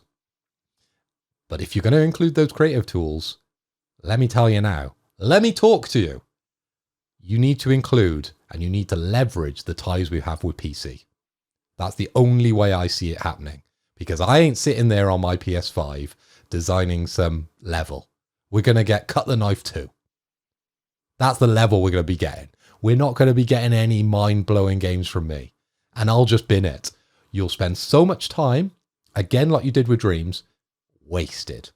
Just concentrate on games first, and then maybe include that special sauce, those little sprinkles on the top of my ice cream, as an extra. That's what I want to see from the future of Media Molecule. And I know that's not necessarily talking about the layoffs, but I think the layoffs definitely involve the future of Media Molecule and the new direction, because they're going to need to hire these people to push forward with this dream. And that wasn't with these dreams. I like that. I like that little pun on the name as well. But no, you are right. And I know we're coming to the same conclusion here, but I think this is just the case of this is the way business goes. And if things aren't working, you need to take some steps to be able to change that. If you've got people on the team or certain departments or certain businesses on the team that will not be used for a while, why keep them on staff? You know, like, I get it. It's painful to let them go, especially when you've got a small studio size of 135. Everyone's going to be felt and it's going to suck and it's going to be horrible. That's the reality of it. And you're totally bang on, Phil. Whatever they do next, if there is some form of creative outlet in that, you have to leverage PC. You have to. If they don't, it's just another own goal where you're limiting your platform size. Can you imagine how good Dreams would be if it was just open for everyone to use? And like we said, a few episodes back, probably about 10 episodes ago, we came up with a whole fucking business plan for Dreams and how you can make that successful in terms of being able to monetize the content that people publish on there, and they could like pay for games and, you know, all this stuff. There's so many ways to be able to monetize that content and to be able to get it open to a wider player pool that could potentially enjoy it. But no, they just don't. You know, like, I don't know. I mean, like, the only successful game I can think of in the creative space at the moment is probably Roblox. And that's a child's game. But, you know, people will do some really cool stuff in that. My son absolutely eats it up. He adores it. And there's money to be made at the wazoo in that game. It's monetized to hell. It's possible. You've got to have it on PC, though. Because Roblox has only just come to PS5 and it's been out for like 10 years. So you've got to know where your audience are. I think it's really brave of Media Molecule to come out with this statement, because they know they were going to get a backlash from the vocal majority over on Twitter. They're going to go crazy because they just read the headlines. They don't do the digging, which hopefully we're making a little bit of a name for now in the podcasting space, because we are trying to find out the real reasons and give some sense to some of these accusations that you see all across Twitter. They're putting themselves out there and they're being transparent in the changes they're making. Wouldn't it be so much worse if they tried to hide this and it get reported by this third party and a Media Molecule were like silent about it? Like, that would be a horrible way to go. But they're upfront about it. They're telling you what's happening and they're not keeping us in the dark like some companies have in the past. And they deserve the backlash they got. But here, I think that's fine. That's just business at the end of the day. But I don't think you're ever going to please Twitter, are you? No. As soon as this job losses, everyone always jumps on this is really, really bad, instead of thinking about why has it got to this point? You know, what has led to this? If Dreams had been wildly successful and they were doing this, then you'd ask questions in terms of, hold on a second, like, why are you letting this talent go? The UK games industry is growing, and there's a lot of studios now. Hell, I think we got, 2 or 3 now in the UK itself, in PlayStation first party. And the wider industry itself in the UK, there are pockets of greatness. but you don't have the same kind of talent pool that you do over in like the States or, you know, or China now. China really blowing up. So I don't know. I mean, Twitter is just fucking useless. And I think you always got to just come at it with a business head. And I think this is the one thing that is quite handy for our podcast in a way, is that we do these kind of roles that you get to see behind the curtain in terms of how business works and why things lead to where they inevitably go. And yeah, it's sad, but overall a positive story for Media Molecule, and I'm really looking forward now, and I wouldn't have said this before this news, I'm actually really looking forward to seeing what the next project is, because I think it's going to be fundamentally totally different to what we've had, and I think that's going to be so fucking welcome to see. I really hope to see, as a result of this, that we see the rise to Media Molecule to be one of the top dogs in the PlayStation ecosystem, like they were in PS3. They were fucking untouchable. Literally, they were like the absolute star. They had the fucking mascot for the console, for God's sake, just coming out of nowhere. They can do it again, and they need this to be able to make sure that happens. But that's enough about Media Molecule. Let's move on to Bungie, right? Now, the Bungie stuff here is a little bit more complicated. And I think it's a little bit more nuanced as well. So, this is an article from GameIndustry.biz. I fucking love GameIndustry.biz. They're so good. And what they've done is they published a story on October 30th, but they've had an update, right? So, and this was updated on November 1st, so 2 days ago from date recording. I'm going to read this verbatim, okay? Now, I will put the link to GamesIndustry.biz's article in the description of the podcast. So, please go on there and consider giving them a click, because they do some great work over there. Anyway, here we go. The layoffs at Bungie affected around 100 people, which is about 8% of its 1,200 staff, Bloomberg have reported. Sources told the publication that CEO Pete Parsons said earlier this month that Bungie would be cutting costs with salary and hiring freezes, as well as limiting travel, before the unexpected layoffs were announced on Monday. Staff laid off will receive a minimum of 3 months of severance and health insurance, as well as prorated bonuses. Community management and publishing teams seem to be particularly affected by the layoffs, with Bungie reportedly telling staff that these jobs would be handed to a third party going forward. Earlier this month, Bungie staff were reportedly warned that Destiny 2 was underperforming and had experienced a drop in popularity, with executives also telling employees 2 weeks ago that revenue was 45% below projections for 2023. Wow. CEO Pete Parsons reportedly cited Destiny 2's Lightfall expansion as a factor in the title's poor retention, as well as feedback not being where it needed to be for upcoming expansion The Final Shape.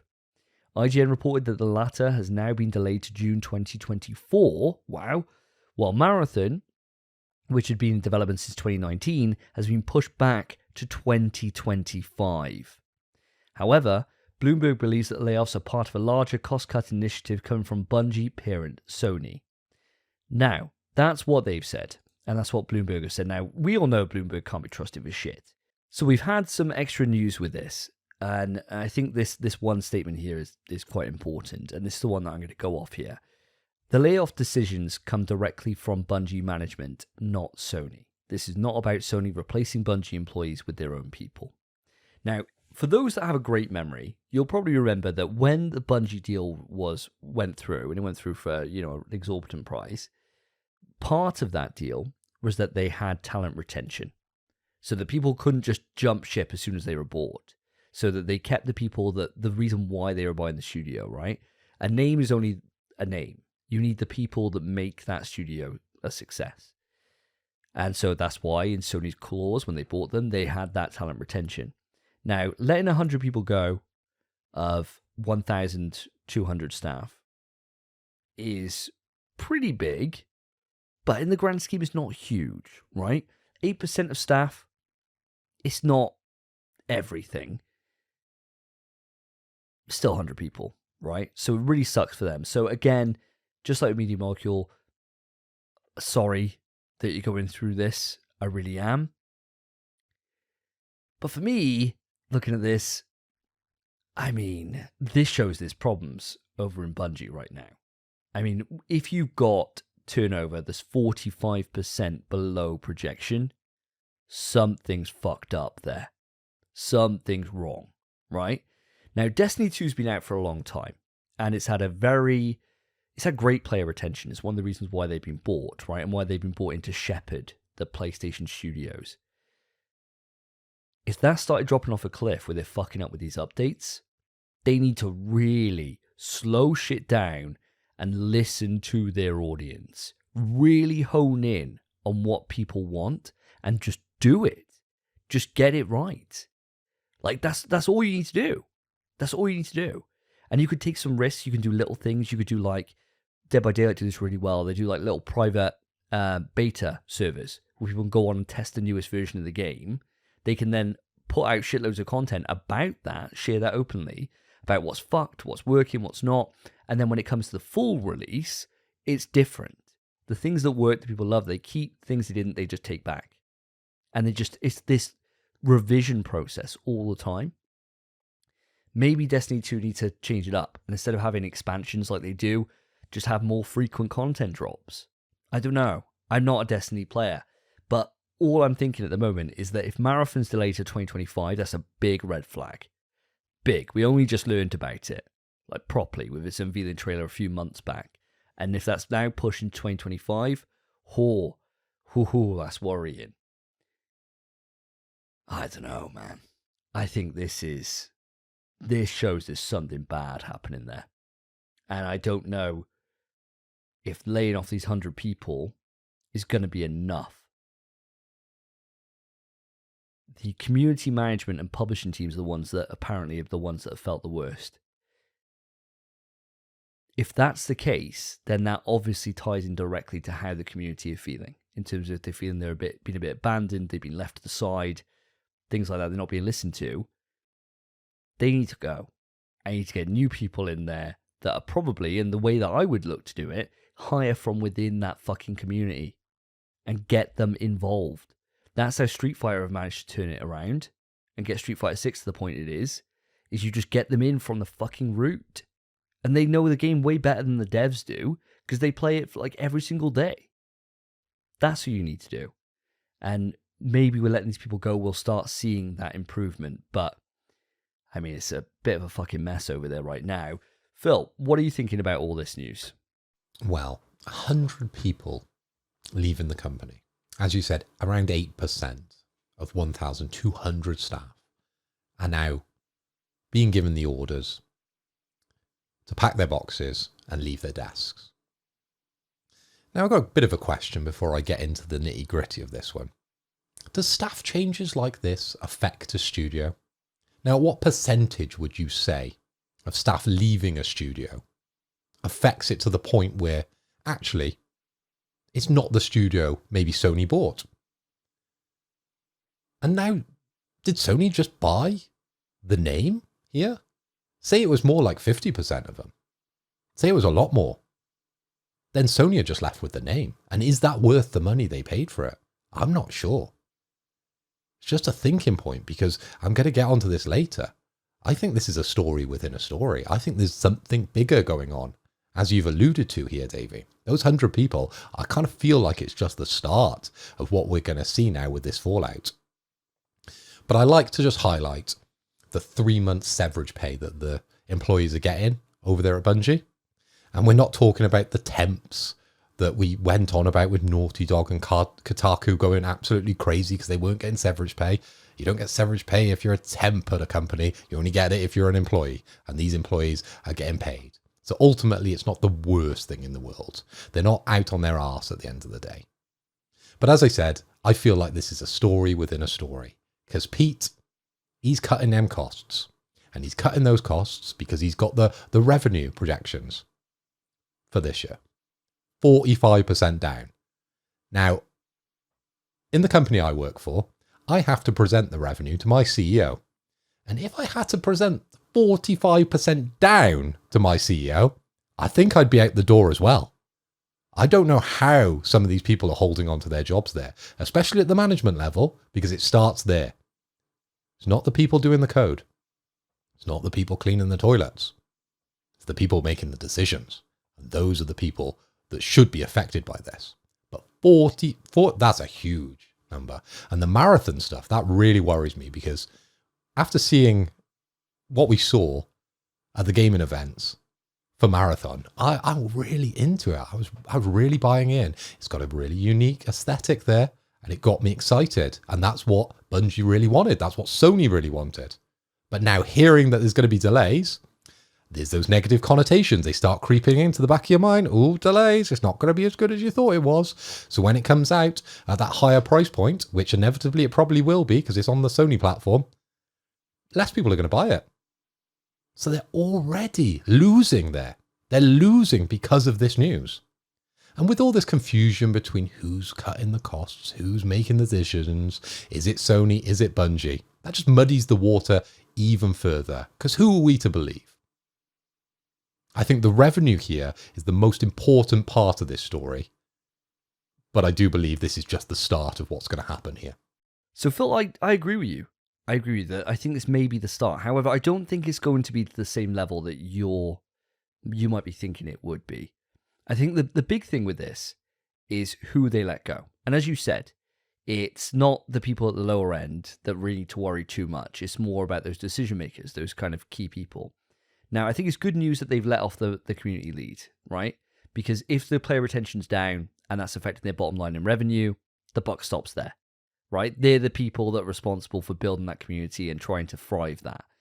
Now, there's also the argument that could be made that a game of this age maybe doesn't have the legs that they thought it did. Maybe they overestimated how much it's got in terms of a life cycle when you've got so much competition in the market. But removing that from the example and sticking it straight to who goes, I think the big thing here is you need to really just evaluate, and I think this is what will be happening now from Pete Parsons, is who you got in your team, what the vision that you've got, and your leadership. And they're running as an independent company outside of Sony right now, so I don't think Sony would be having too much say, although you could certainly imagine that there would be questions asked in terms of what's going on here and what the plan is, and they'd want to know what that detail is from Pete Parsons. But Pete has just got a decision in terms of, right, do we double down? How do we win these people back? Can we do it? And who do I need to get into my business to be able to make that happen?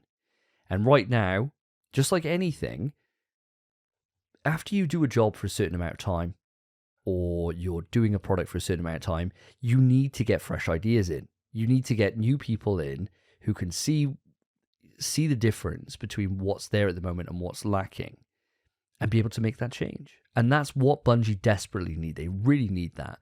Now, the important bit of context that we're missing here, and this is why it's a little bit tricky to kind of really go off, is that there's no financial reports for Bungie, right? Or none that I can find. And so it's a little bit harder. I can't really dive into a balance sheet and start having a look and seeing where the issues are, because that would really highlight it as clear as day. Unfortunately, I don't have access to that. So I may get that on the next Sony report that comes out, maybe able to filter that down into Bungie specific, but I don't know. It may just be kind of all factored in. And that's a bit of a damn shame. Think if it was me and I was running this company and somebody came to me and said, look, revenue's down 45%. Like you said, straight away, heads start rolling in terms of, right, okay, what happened? Tell me what happened. I want a report on my desk in terms of why. How many players have we lost? Why is this expansion not gone the same way? Is it a case do our marketing guys need to be, kind of taken to task? Does it need to be a case that we need to go after the community leads? Do we need to go into the game devs and start having a look and see how we freshen up the experience? Whatever the case is, I'm worried that Marathon getting delayed is going to hurt Sony more than Bungie. In terms of, if Sony have got the plans for this being like their live service push, and then this game slips, if Fair Games goes the same way, or any of these other ones, I mean, how much longer can you not be part of this space, right? And that's going to suck, and that's where Sony are really going to start putting the foot down on this. I really feel, though, that if a company gets to this point, and this is quite a hard thing to say, and I'm trying to let kind of emotion out of this now, but if a company gets to this point, things are bad. There needs to be change. There needs to be. If you just continue going along this path, it's not going to suddenly sort itself out overnight. It should be looked at in a situation like this, when you've got that kind of revenue downfall, as a case of, we're hitting the emergency button, we're course correcting. And if I was in the community at this point, I would be feeling quite positive in terms of there's only one way it can go. Or you hope, right? That's the idea, is that you'd hope that it can only go one way and it can start building itself back up. And maybe that's my glass half full approach. But that's where I'm coming out with this, is that I feel this could spell some good things for Bungie in the not too distant future, because they need to act fast to get these players back. That's a very positive outlook. Let me give the other flip side of the coin. Because community, I think that's the most important word here in what we're talking about. We're talking about Bungie. This is the reason Sony went out and cherry-picked this company. Were they not the ones winning all the awards for their community engagement? Now, what has happened? I don't actually play any Bungie games, but if I'm Sony and I bought a company for the USP, their unique selling point here was community, and I paid a lot of money for them. And if that's disappearing or reducing, then as Sony, I would not be happy. Now, is this the point where Sony steps in and starts to protect their asset? Because that's what Bungie are. This is business, remember. It doesn't matter who works for them. They're an asset to Sony at the moment. They're a name. They bought them for a reason, because Sony is leaning further and further into live service games. And that's what Bungie is known for. And that's what they do well. Is it just going to end up as a name, as I said earlier, which Sony just attaches to live service without the benefit? Now, I don't want that. I want all the great things that I was promised with this acquisition. I want Marathon to be the next big thing that I'm proud to play on PlayStation. But hearing this news really worries me. And that's the flip side of your positive outlook on this one, Davey. Yeah. I mean, proof's going to be in the pudding, right? And we'll see soon enough in terms of what action we take. Now, we don't have the context here of how long this has been going on for in terms of this kind of player loss. IGN put on there, in an article, they put that Parsons said the right people have been kept for Destiny 2, that employees were speaking about the fact that player sentiment is at an all-time low, and employees beg for changes to get players back. So it seems to me that someone's just not been listening, right? And they've just been foolhardy in terms of their approach. And maybe with them gone and a change in leadership and a change of like maybe an entire team, if it's spread through, if you think, right, how much a leader can have impact on a team in terms of their mentality, in terms of the way they do business, the way they think, the way they approach stuff, it could well be that this entire team with this community engagement was so far up their own arse in terms of the success that they've been riding for so long that you just need to bin fucking shitloads of them to be able to get enough change in to get a change intact, right? And that's what I'm fucking hoping for. I'm really hoping, and as I said, proof will be in the pudding with this, in maybe the next 2 quarters. So maybe by the time we get to mid-year, June of 2024, we'll be able to then look and see, right, well, what's happened in the space? And I think this is one that as a podcast now, I'm going to keep a close eye on this. I'm not involved in the Destiny community, so it's a little bit difficult to try and keep up with it, but I'm going to make a conscious effort to try and follow now and join the Reddit, things like that, and just try and see what's happening, because we will need to see huge fundamental changes before March. 100% before March, before the end of Q1. Has to be. If not, it's looking ropey then. I think it's really easy, though, for them to get complacent. And I think that's what's happened here for doing something you're well known for.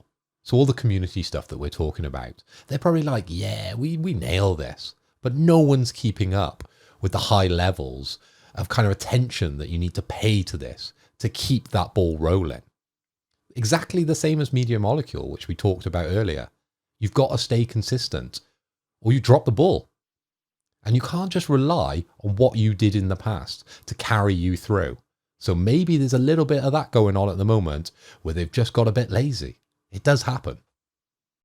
It easily happens, especially if you've been in a position for a while. It's quite hard to be able to keep that spark ignited and that kind of hunger for going forward with something.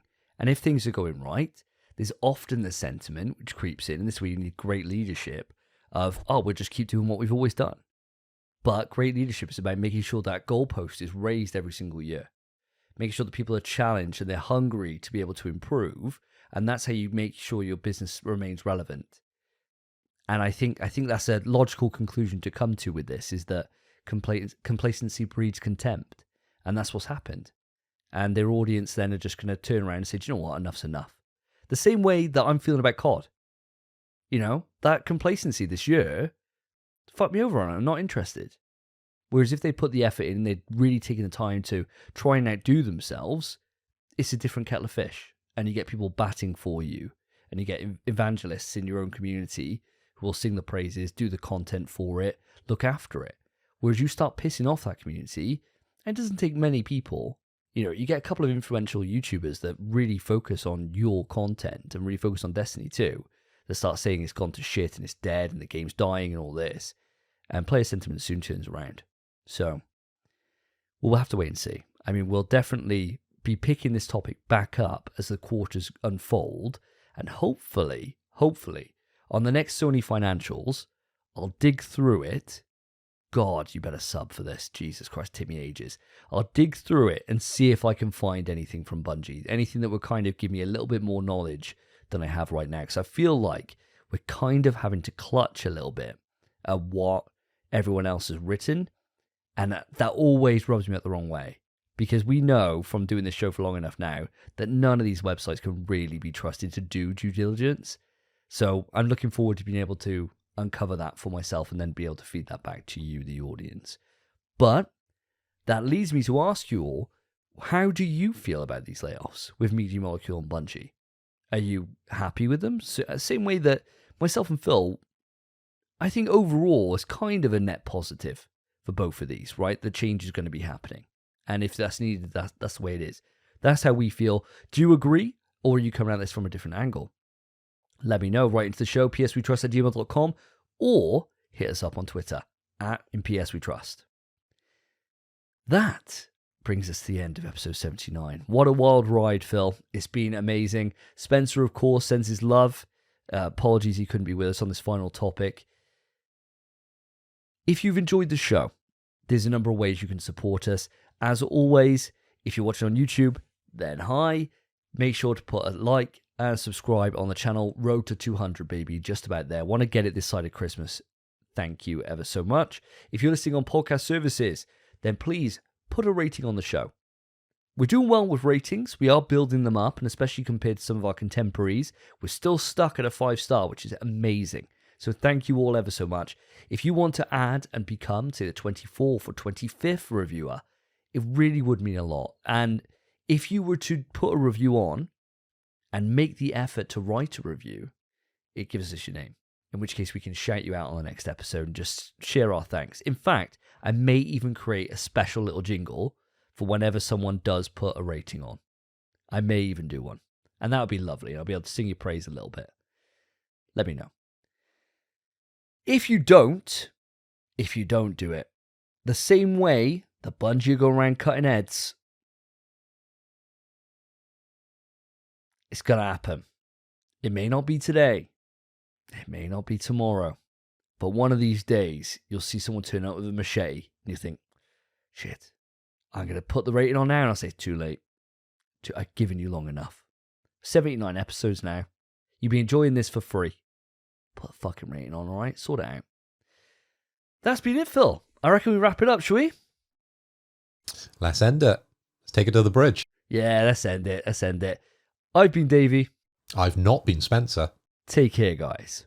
Peace. In PS We Trust is hosted by Davey, Phil, and Spencer. You can write into the show via our email, pswetrust@gmail.com. Our Twitter is @InPSWeTrust. To find each of us online, follow our Twitters, @SSJDavey, @PhilipHoy, @SpenPie_. Thank you for listening. Take care of yourselves. Take care of each other. See ya.